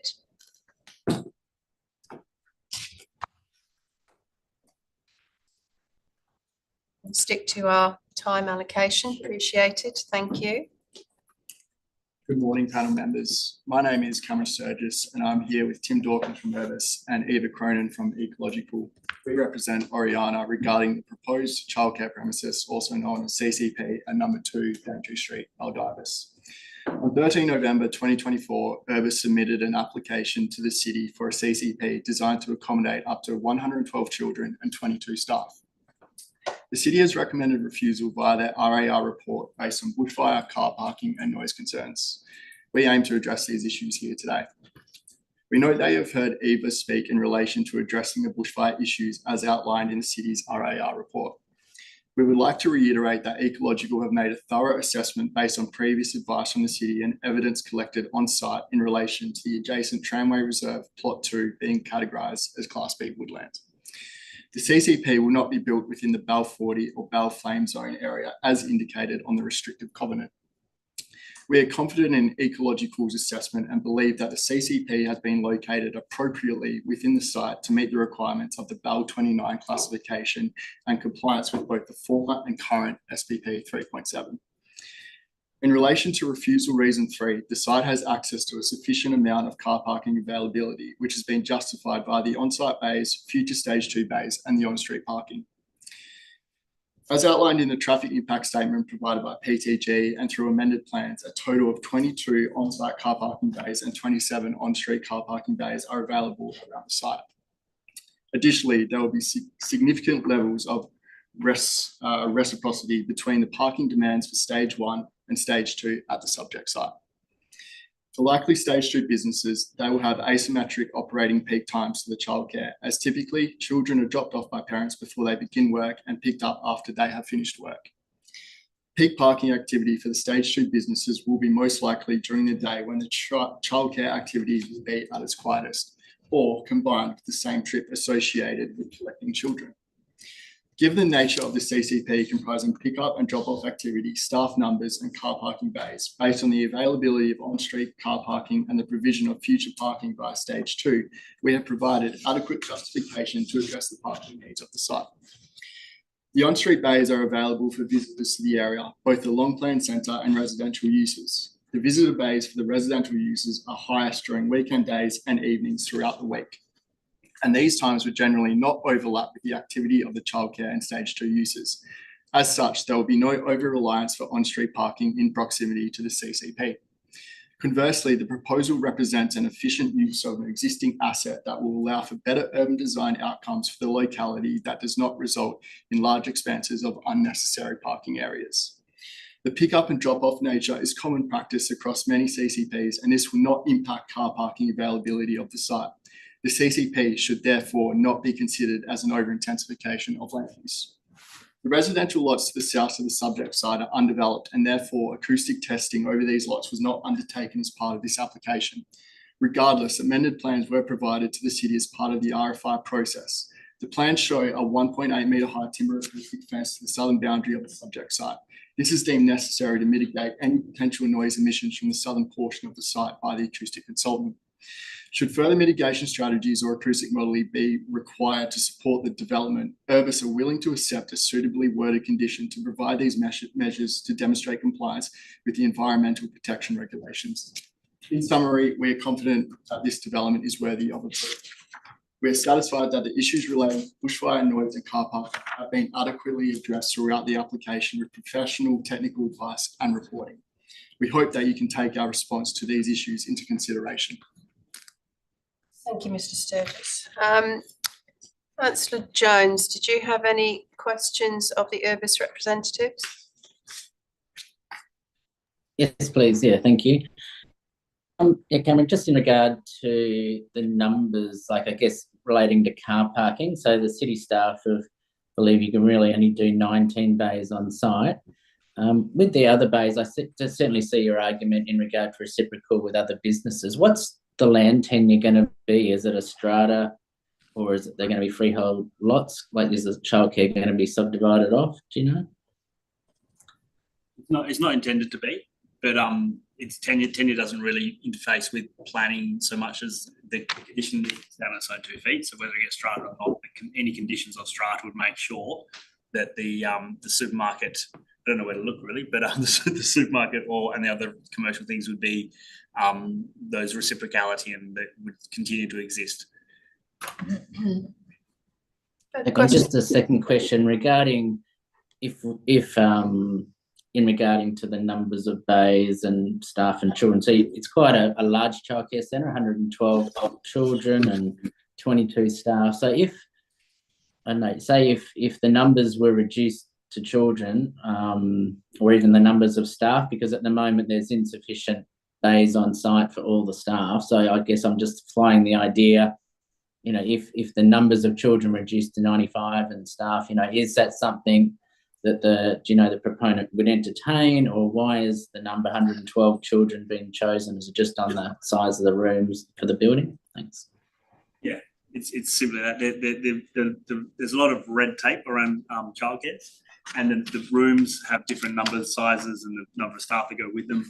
I was on the board of my son's childcare centre, and it's really hard to make these things work. That was the one. It was a not-for-profit one, which had 60 places, and it really didn't make money. So the numbers is what drives the success of these proposals. It's a national provider, and they need to have these sorts of numbers. The maximum you can have is 120. It's not quite at the maximum, but you can't. They don't operate efficiently at anything below what the number is at the moment. So it wouldn't. And the staff consequentially is dictated by legislation as to how you staff that centre. That is also at the regulation. Sure. And my last question, just going back to that evacuation plan, like I've certainly read through it. So one option is to, walk all the kids down the road to the park I guess the first one's containment in the building, and then it's evacuation, and then through buses as well. Are you, I don't know, is there other childcare centres that have similar evacuation plans? Are you aware of, or is this quite unique?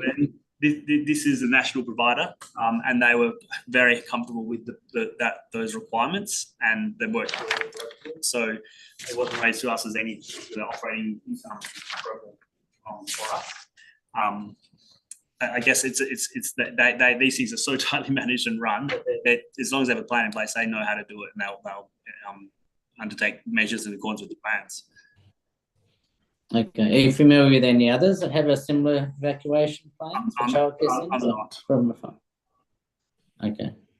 All right. Thank you. That's all from me, presiding. Thank you. Councillor Jex, did you have questions of these presenters? Yes, just a little bit puzzled around the parking in terms of, so you've got this, you need parking for your staff, if they've got to do an evacuation, get a bus or whatever.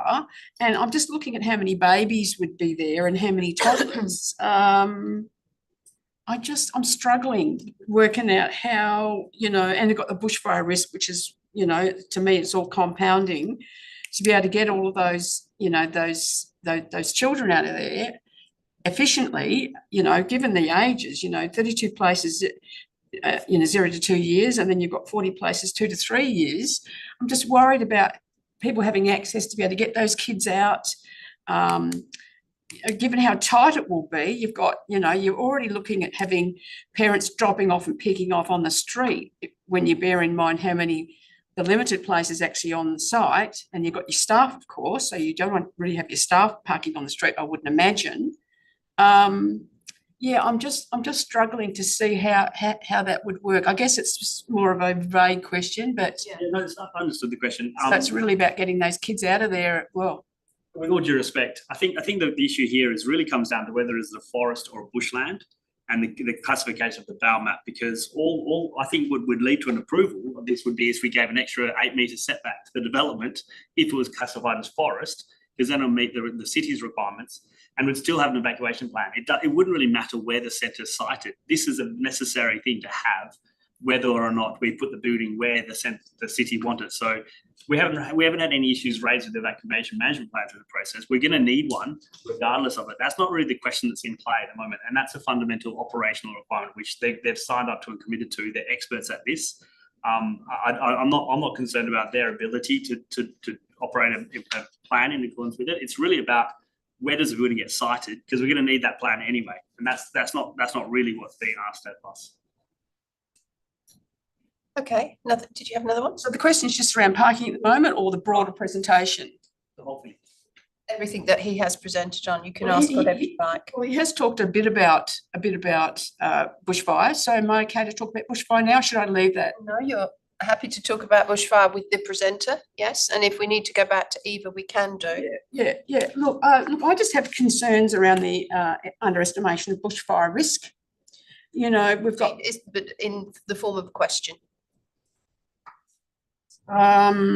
No, I'll leave it till later then. Yeah. Okay, all right.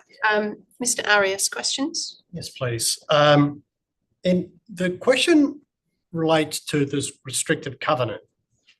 I appreciate your response to the reason for refusal, but the restrictive covenant's really clear, and the Bell rating's to be determined by the City of Rockingham. and there's no flexibility around that. I'm just curious, even if this panel was to approve the application, you still have an issue with the restrictive covenant. Essentially, yeah. I know it's something that's we wouldn't apply, but you're aware of that.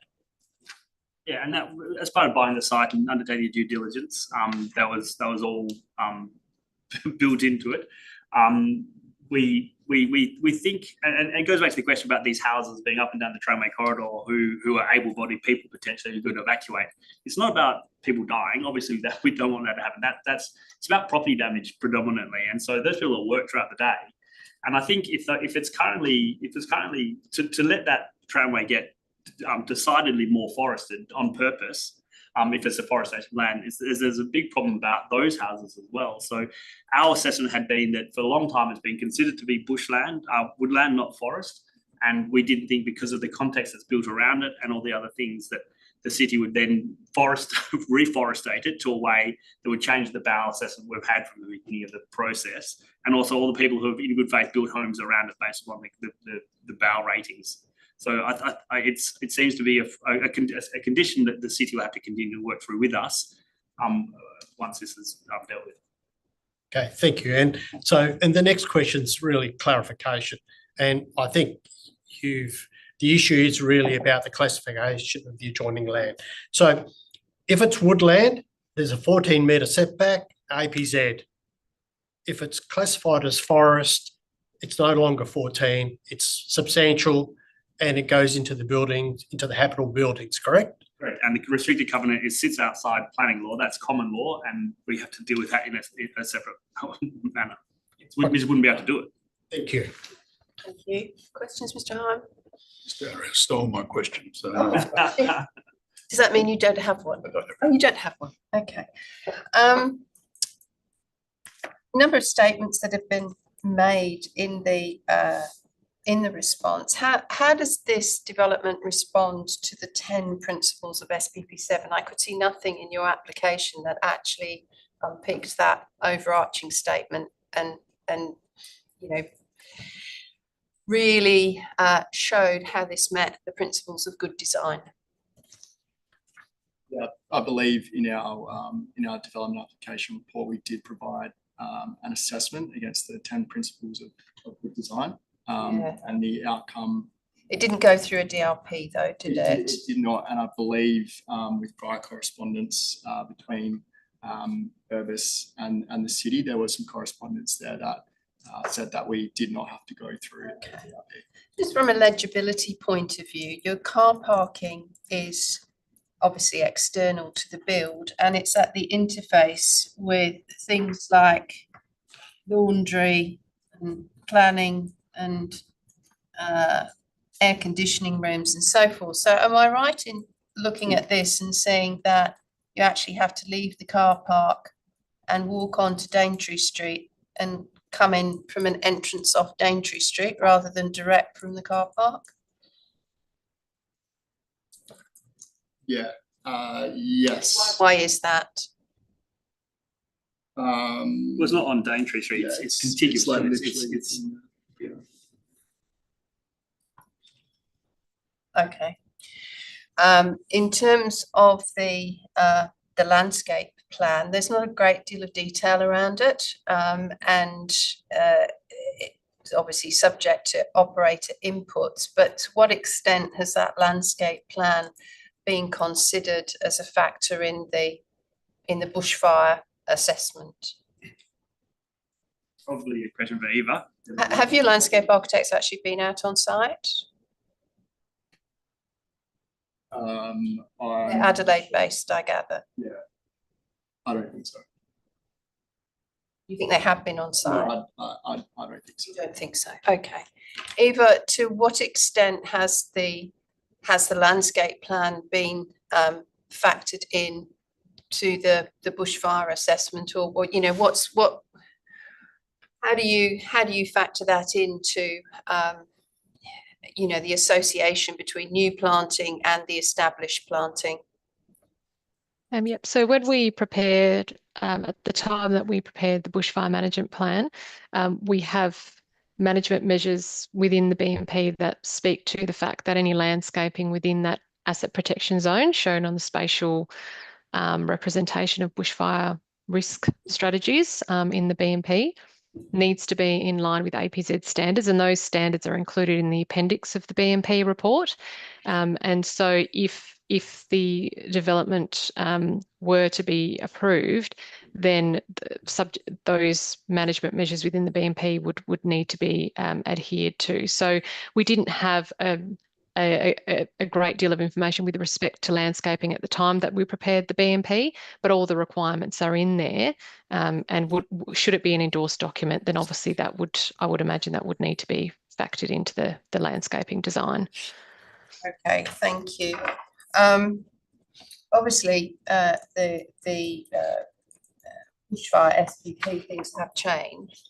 But when was the last time everybody walked through the tramway and made that assessment around woodland? And because I know Dan Paniker's name's on some of the stuff, he's not there anymore. So I just wondered, whether the original assessment was a year or so ago. So the date on the BMP, it would have been probably around a year ago, I would say.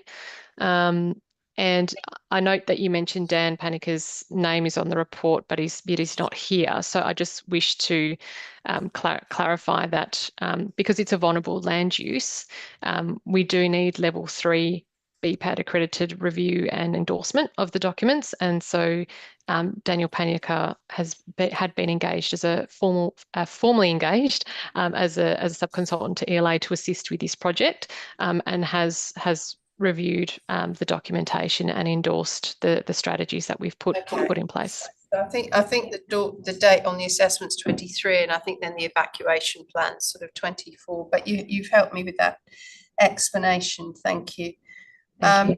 No further questions from me at this point of the applicants. Any further questions? We can move ahead. Oh, you just go ahead. Just one. Going back to the car parking, I like your comments on why we should rely on stage 2. I know you say there's plenty of street parking, but you do emphasise that when stage 2 comes on, there'll be parking of reciprocal nature there. Normally we would treat this as one application and ignore to some extent what might happen or may not happen in stage 2. So why should we rely on stage 2? Well, this stands on its own feet. If this is the only ever gets built, this stands on its own 2 feet now. But at some point in the future, with street parking. Yeah. That's the street parking. We all in the street. It's Crown land. That's what it's there for. It's to make places great. And I'm not really one to make lots of areas of black top just to get hot in areas when we're worried about forests and things like that. For the purposes of a drop-off, we're very confident it works. It's a national provider. There's a number of bays are needed. We're happy to have a condition for an extra. If there's a view that needs 4 extra bays, we don't think we need them, but we're happy to have more bays provided up along the site. That can happen, but the site isn't going to continue to pay its holding costs by sitting vacant. It's going to get developed, and those uses will come, and they will have a reciprocality and asymmetric use to them. So nothing happens all at once. This is the first cab off the blank of the first cab off the rank. But as those other things come along, that will play out. So they'll be able to have their car base as well. Actually, there was just one other question. I think the RAR questioned some of the design of some of the car parking bays within what you have in your application plans and the manoeuvrability. And I think they highlighted that potentially up to 3 bays might not actually be suitable for parking. How would you respond to that? There's a condition for the bays to be to an Australian standard, and if they're not, we have to make them. So again, that's something that we have to deal with. And we own the whole site. We can push them further up or reorganise the site. We've applied over the whole lot. So if some bays have to stretch out to be able to make those bays, we'll get there because they can continue to go along that boundary. If there are no further questions of the applicant at this point, what we might do is thank you for your presentation and invite the members of the City Administration to come forward. We have David Banovich and David Bienendahl. And do we have Rebecca Kenworthy online? I believe so. Yes. And obviously, Beatrice, I'm happy to respond to any questions. Yes, okay. We're both David, so that's a bit tricky. Mr. Banovich, I don't know which of you is taking the lead on this. Well, did you wish to make any comment first and foremost, or are you happy to take just questions? Happy to take questions, but I'll just quickly talk to the bushfire. So clearly there's a difference in opinion in terms of what classification should be applied. But we just can't get past the fact that the consultant basically talks to key two aspects to justify Class B woodland, which is basically a reference to communication with the city in 2023. And the vegetation within the Tramway Reserve has historically been classified as Class B woodland under the Australian standards at the time. So we've actually dug up the email, which was dated 16th of March 2023, which the city provided to the developer at the time, Fraser Properties, which basically in summary says, it is agreed that there isn't further revegetation required in that area of the tramway, particularly with shrubs or trees. However, there may be some required planting of ground cover. Fine. However, I do note that the city will not be seeking to maintain a specific classification over the tramway, and in this regard will not be removing any trees or shrubs that naturally regenerate in the area. That was omitted from both deputations. This advice is also entirely consistent with the City of Rockingham adopted 2014 Bodavis Tramway Master Plan, which includes provisions for future revegetation and regeneration. The prior framework for bushfire planning under version 1.4 of the guidelines talks to consideration should be given to bushfire threats posed in their mature state. The current framework in terms of bushfire talks to where a landscape management plan, i.e. the Bodavis Tramway Master Plan, is prepared, about assessment should be considered in the future mature state of the vegetation. So consistency across board. So the point is, even without active revegetation, we consider that natural revegetation is reasonable and it will occur over time. So, which will blend in with the existing Class A forest vegetation, which A is identified on the very own bushfire management plan that's been submitted as part of this development application. And I will also go one step further and make a note that when the subdivision clearance was issued at that time in 2023, bushfire management plan, which we have a copy of here, identifies this portion of the Tramway Reserve as Class A forest. So it's unclear what's changed because we certainly haven't done any clearing in that area to demonstrate that something's changed. So that's a question mark there. Obviously, the bushfire framework has changed over time, but the principle is consistent. In principle, maintaining the tramway to Class B woodland requires ongoing and management commitment from the city, which is not supported. And we don't want to be held liable for any increased bushfire risk at the site should the tramway vegetation naturally reoccur as a Class A forest. So whilst there may have been an argument in the past that the city would have approved or there have been woodland developments approved under that classification, that was under the previous framework. AS standards have changed over time and since then apply the current standards. So we can't retrospectively go back now and make changes and require people to upgrade their houses to a higher standard when that just can't be done.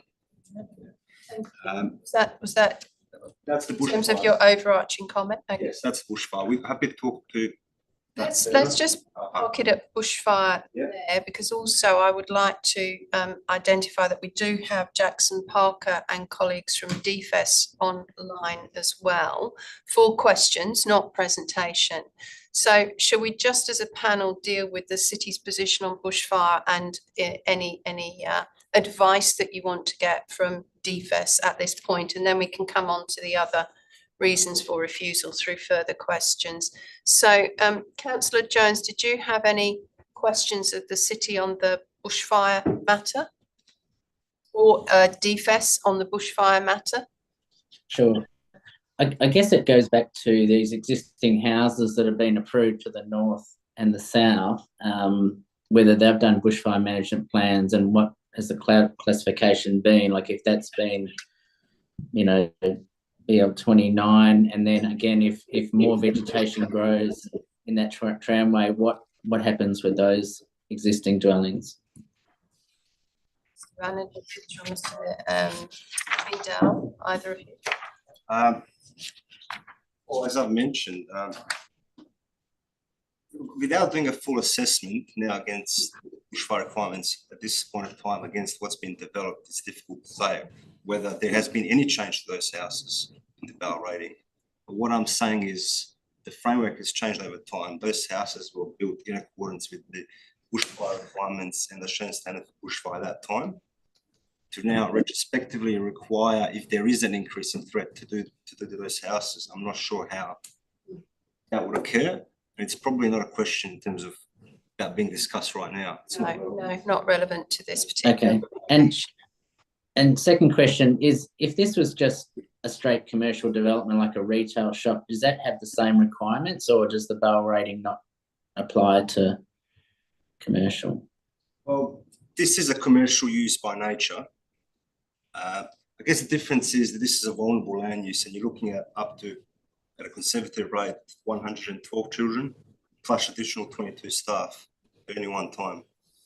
But in terms of construction, you wouldn't actually apply the standard, because the standard is more related to residential development. It's more in terms of how you manage compliance with state planning policy. Yeah, I guess my question is, if this development was moved to another portion of the site, was the setback was increased to 21 metres, the asset protection zone, with the city officers being okay, notwithstanding car parking and noise and things, but it's a difficult question to put me on the spot with, because it's a different land use, but the principle is still the same. Development shouldn't occur in BAL 40 or FZ areas. So if it was determined that Class A forest is the correct classification, then I would probably say that our recommendation, regardless of what the use is, would be still a recommendation for refusal.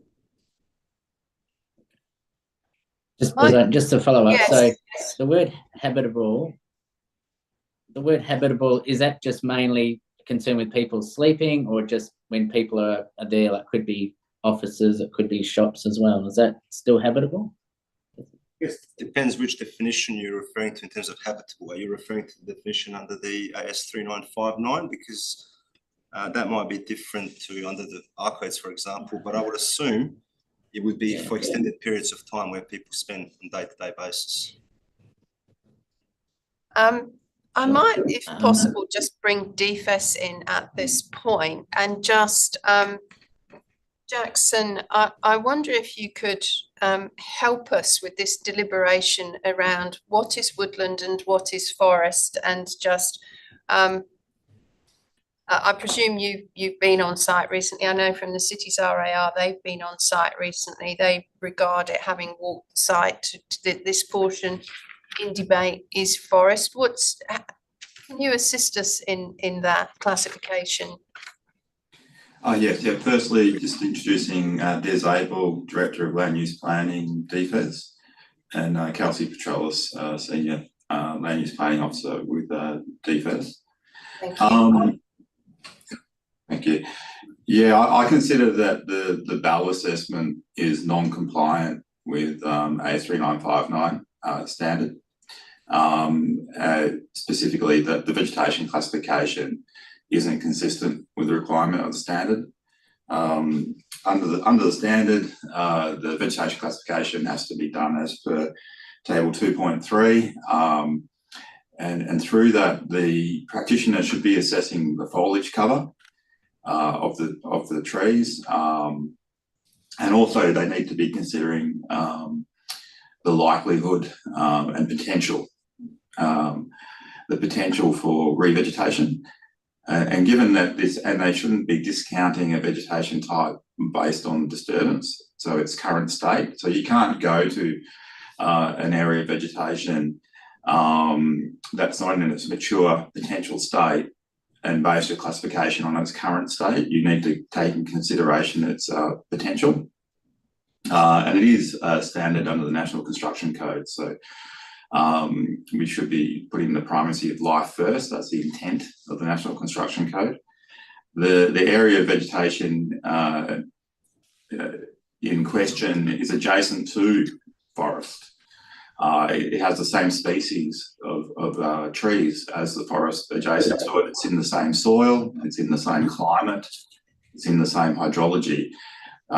Without active management, I can't see any reason why it wouldn't return to forest if it did not already constitute a forest, given its foliage cover, which is not something that has been commented on by the practitioner.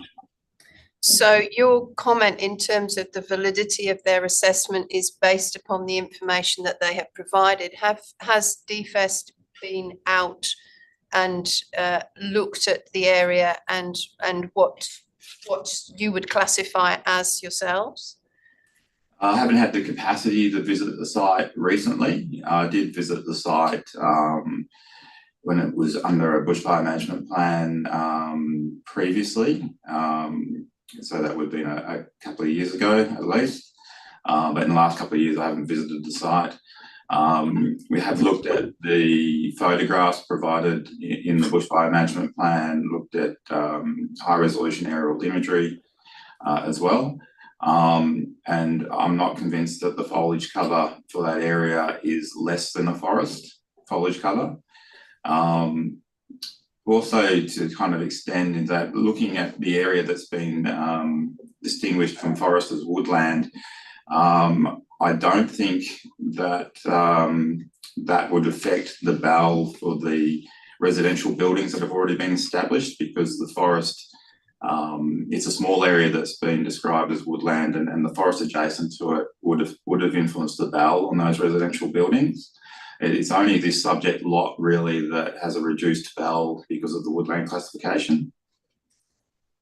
Okay, thank you for that. On this topic matter, then I might open up for some further questions from panel members. Councillor Jones has asked some. Did other panel members have questions?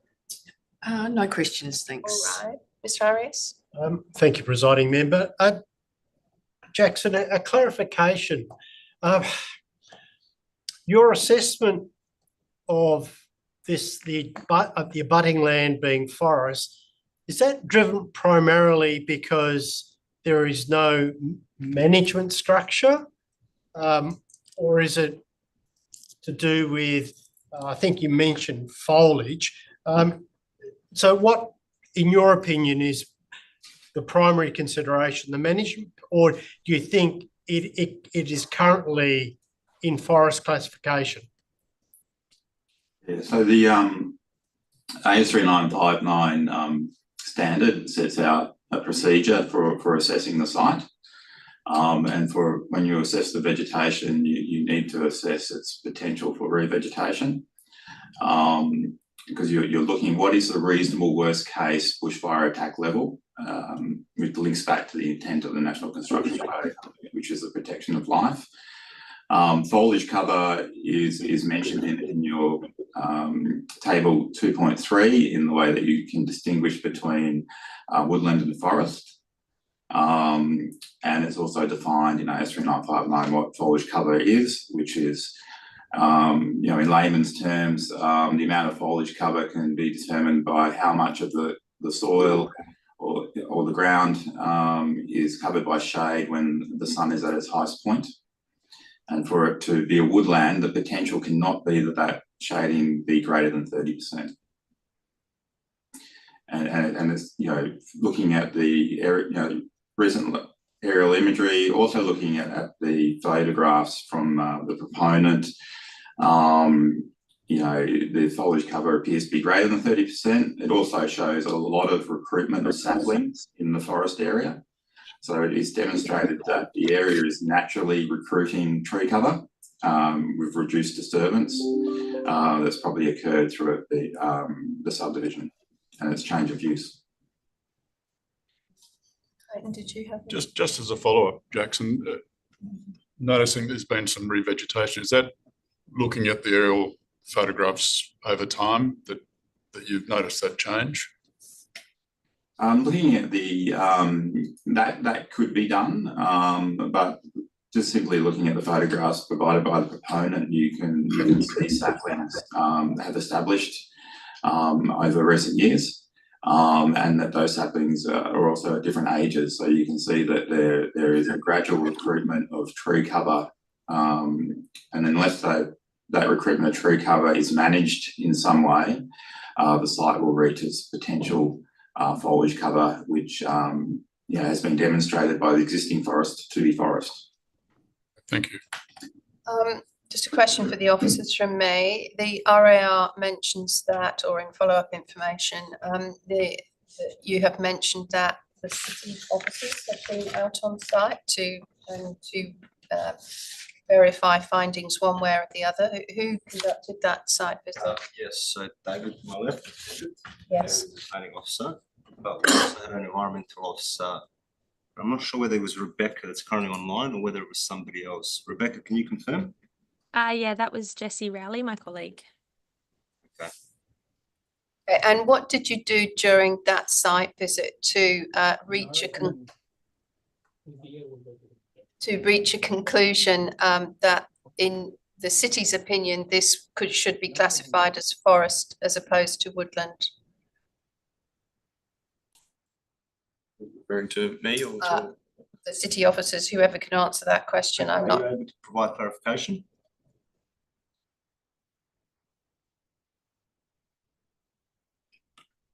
I'm not sure that Rebecca can. Could speak to that. Thank you very much. Essentially what we did, I think we went out on the 29th of February, if I'm correct. 19th, sorry. And we essentially walked the site of the subject land here, and took photos of the vegetation, and the environmental officer provided commentary on the different species of vegetation in that area, and we noted that there were, like the DFES presenter commented, that there were smaller saplings and saplings of different sizes and all of that sort of thing that had the potential to grow, and from that, we assumed, or we concluded that it would still uphold a forest classification. Did you look at canopy and shade area and so forth? Yes, as well. So the majority of the site is covered by canopy. There is a small opening within the centre of the site, but through that we judged it was about 60% plus of the site was canopy cover. All right, thank you for that response. Anything further on bushfire? Yes, please. Obviously, the applicant has engaged two bushfire practitioners, I think level 2 and a level 3. Does the city have officers who are certified as well, making that same assessment? No, not at that level. Okay, so assessment against the strain. And I don't imply this as a criticism, just understanding the methodology that's used to reach that conclusion that the city believes it's forest rather than woodlands. Do you follow the same methodology that the practitioner or practitioners would have used? Well, I guess before we formed our view, we referred off to the Department of Fire and Emergency Services for comment, wait to receive their advice. We received their advice, and then we spoke internally between the officers, and following the site visit that Dave and the environmental officer undertook to, assess the vegetation, and we formed the view that we're confident that it's Class A forest, noting to the fact that the land immediately to the north and south, which forms part of that Tramway Reserve, is also identified as Class A forest. So we just couldn't understand how it would be anything else other than that. Okay, thank you. Right, thank you. Perhaps we could ask some questions around other matters and other reasons for refusal, and bearing in mind that we did ask you for an alternate as well, but other questions around the car parking perhaps. You'll have heard from the applicant that if the city requires more parking, that they've got the ability to stretch this development across balance of lot. Would you like to make a response to that? And It's interesting because that was the proposition for the information. We asked whether the scope to expand the development footprint was declined. So it's new scope. okay, Could be possible, yes, but then you provide parking outside of the childcare dedicated area identified on the local development plan. So the way we view this car parking situation is, as a starting point, car parking should be provided in accordance with the scheme. The scheme requires, from memory, 36 car bays. Our traffic engineer considers that 3 of those bays don't comply with Australian standards, which brings it to 19. There are 27 on-site car bays available to the north and south. You need to factor in that 2 additional bays would be removed to make way for the crossover. Suddenly, that shortfall is increasing furthermore. You've got a childcare with 112 children, 22 full staff. There's not enough car parking even to accommodate hypothetically 1 staff member, every single staff member on the site. So there's a heavy reliance on the availability of on-street car parking, which I understand, we can take into consideration. But to basically state that it's readily available for that particular use is not correct because it's licensed. okay, And some of those bays may not be, they might be there, but they may not be functional and usable bays that a mother would park at and then walk to the side or on top of the child. okay. Thank you. One of the other reasons here for refusal is around the acoustics. I think it's reason number 5, and the your assessment that the acoustic reporting didn't take into account future residential area, particularly in this little lot or subdivision within the balance of lot. We've heard from the applicant that their plans now show a 1.8 wooden fence. How does the city view that? Is that adequate, or are there other aspects of this 0.5 reason for refusal? Are we able to maybe bring up a plan on that? Probably can, yes, if you just give us a minute. Just of the childcare floor plan, it's fine.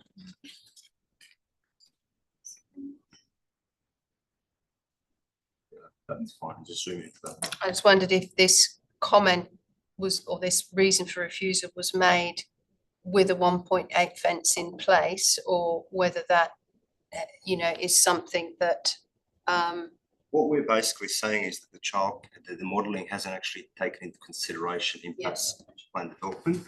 So they've provided a fence along that southern boundary, which is fine, but there's no consideration across that boundary that loops around the childcare towards the car park. towards the waste bins, okay. Yeah, and the car park. So you've got people parking there, banging their doors.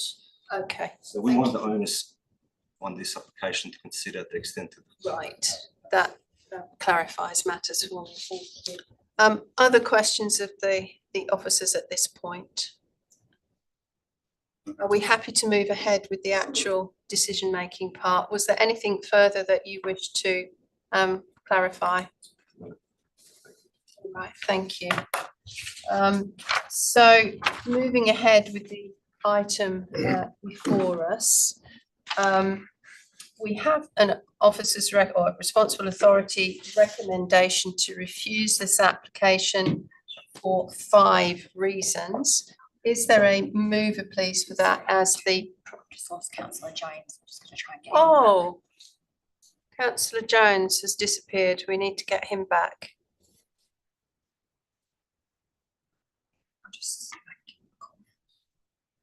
Sorry, members, we'll just wait in fairness.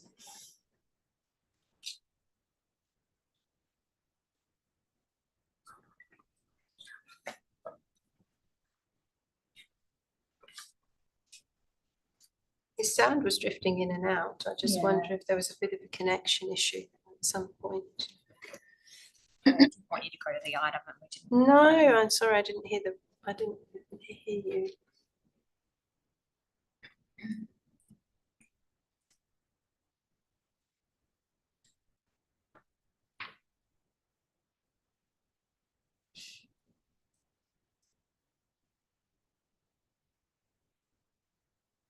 Otherwise, if we can't get him on screen, perhaps we can just get him on the phone. Yeah, I'm just going to try to find my computer keeps freezing.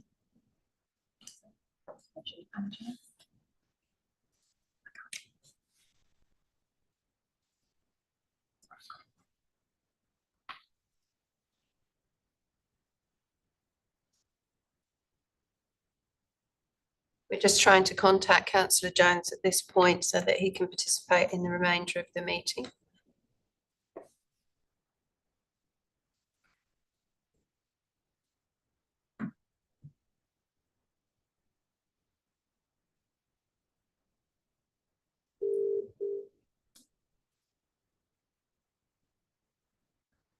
Oh, hey, it's Ashley at the DAP Secretariat. Just noticed you dropped off from the DAP meeting.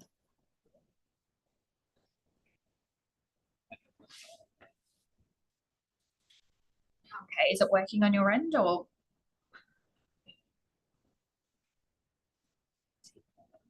Waiting. I'll just put you on speakerphone and see if we can do it that way, if that's easier.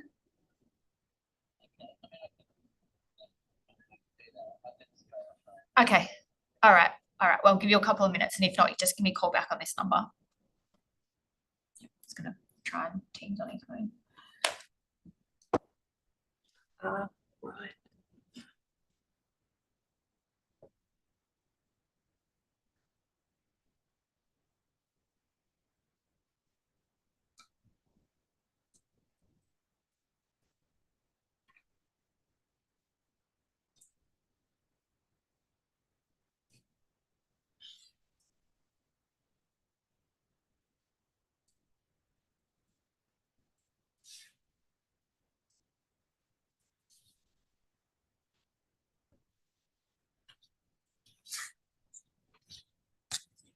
Huh. Well done, Councillor Jones. We can see you. Can you see and hear us? I think you look a bit frozen, unfortunately.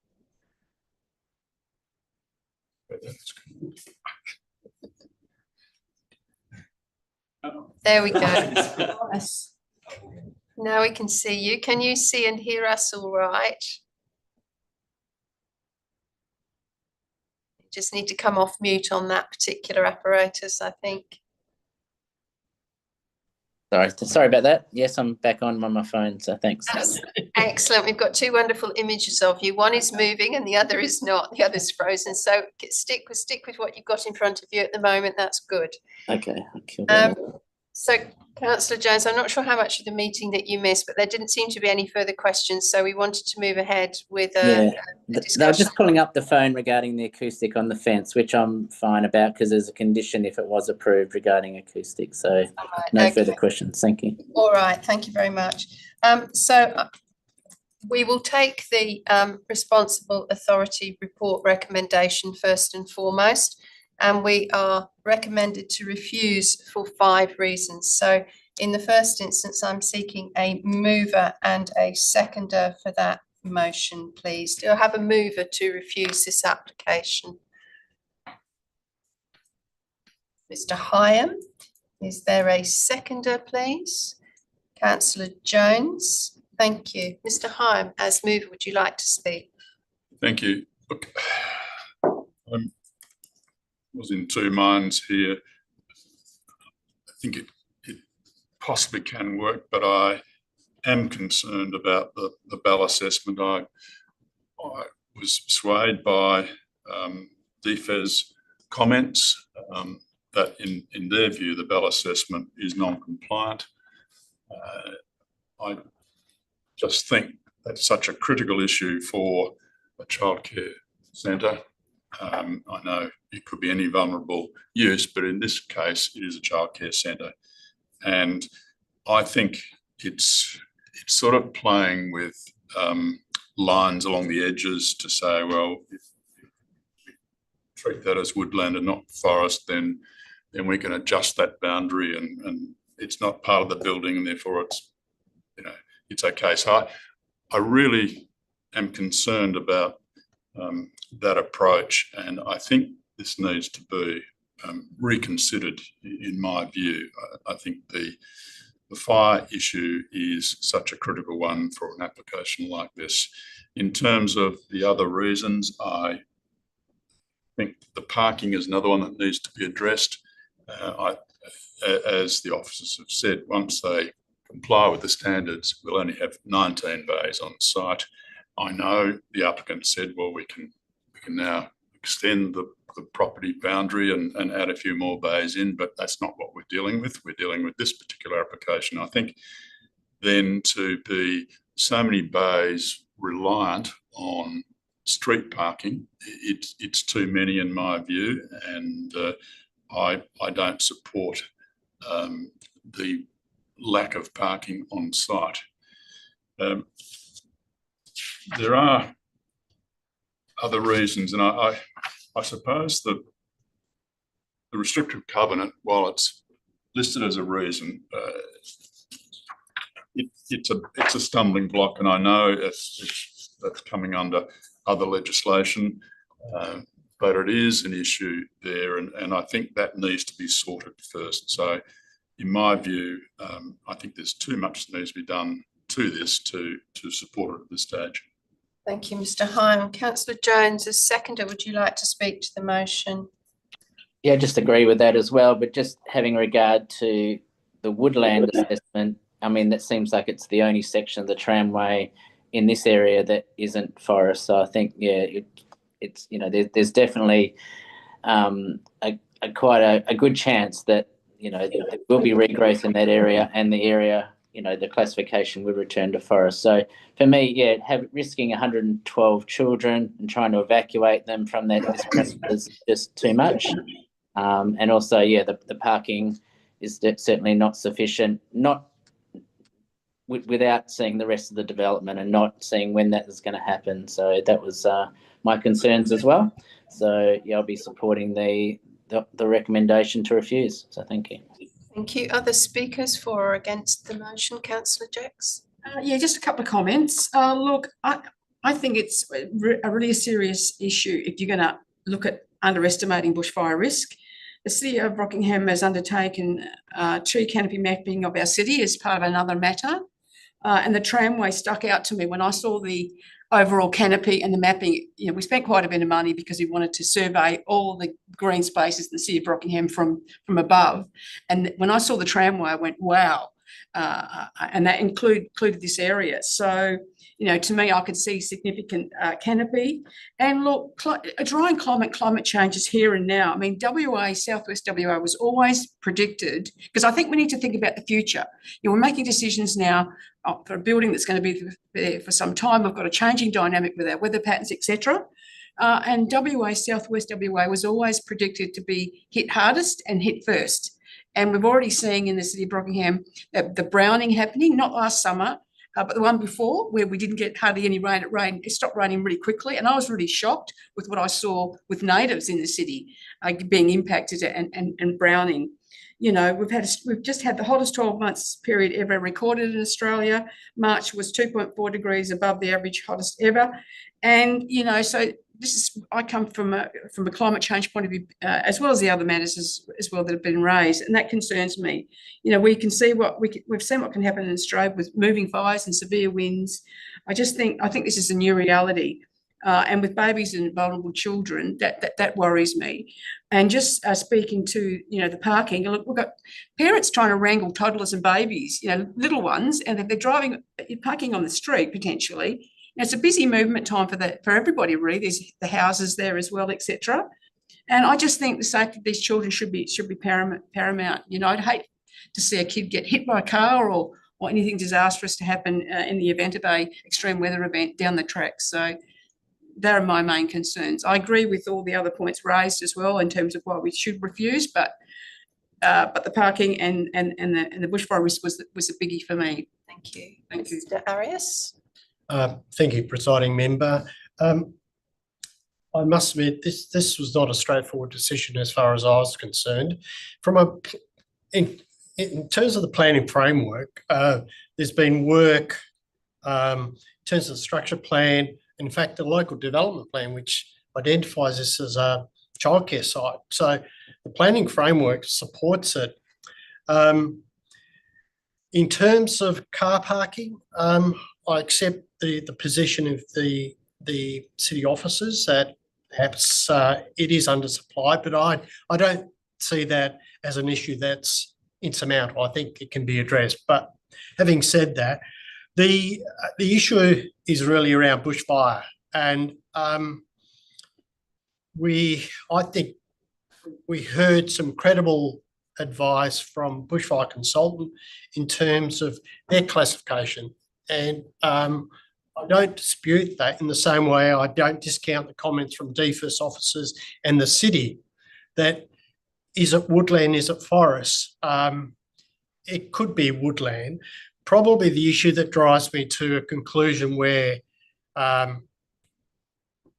there is a real issue is the management of the adjoining land.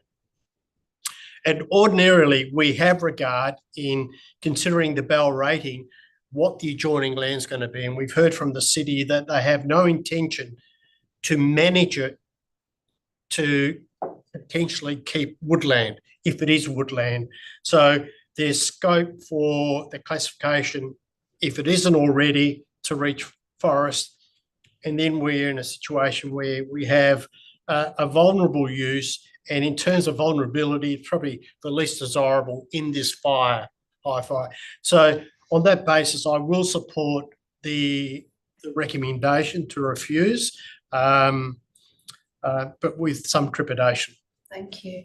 I will speak to the motion too. Like other members of the panel, I thought that these matters could be resolved and potentially resolved before it got to us today. And I did wonder if indeed a deferral might be on the cards to enable those matters to be resolved. But then again, given the orientation and the juxtaposition of this to these areas and the matter of redesigning car parking and so forth, fundamentally what that does is produce a redesign, and that's not the reasons necessarily for deferral. That would be, an alternate development application. And having listened to the applicant's expert and understanding how they've assessed, it does puzzle me how that assessment can be different to that of DFES, whose day-to-day business this is. So I would encourage the applicant and the DFES and the city perhaps to get on site together and to determine collectively how they see this happening. But like other panel members, I think what is resulting in my support for the refusal, and primarily on the basis of a bushfire issue, is just the vulnerability of the occupants of the childcare centre and the scale of the childcare centre in this location and proximity to what could be classified as forest. And in that regard, I must take the precautionary principle and not support the development for that primary reason.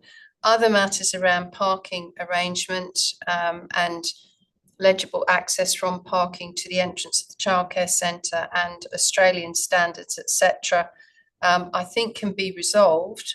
But like the deputy presiding member, there's a big reliance upon street parking, and as yet, this is the first cab off the ranks, to use the proponent's phrase, and there will be other pressures on that street parking. So it's certainly not for exclusive use, again, for people who have a need to stay in those parking bays for a while whilst they load and unload, etc., and manage doors into the street and so forth. Again, clarification on the acoustic fencing and so forth. I think that could be conditioned and does need to be revisited, but I think there are a number of other fundamentals in this which need to factor into a relook at this proposal, its orientation and so forth in proximity to this bushfire area. So I'm sure that in doing so, those environmental noise factors could also be revisited. So I'm comfortable with that being an additional reason for refusal, as it hasn't been properly assessed at this point. So that's all I wish to say about the matter. I will go back to Mr. Hyam for right of reply and closure. There is no needed in this instance, so I'm happy to close it at that. Right, there being no amendments or anything, let us put the primary motion as is in the RAR to the vote. Those in favour of refusing the application, that's a unanimous decision of the panel. That closes that item, but not this part of the agenda. We just will refer back to, we have no Form 2 DAP applications, no Section 31 SAT reconsiderations. There are a couple of other, or one other for the City of Gosnells, which falls within the remit of this DAP SAT reviews. And I would therefore just like to thank the elected members, members of DFES who joined us, the applicant who joined us with their expert online, and also the city officers who came up to the meeting and also were online for us for their contributions today and participation. I draw the meeting to a close at 12:27.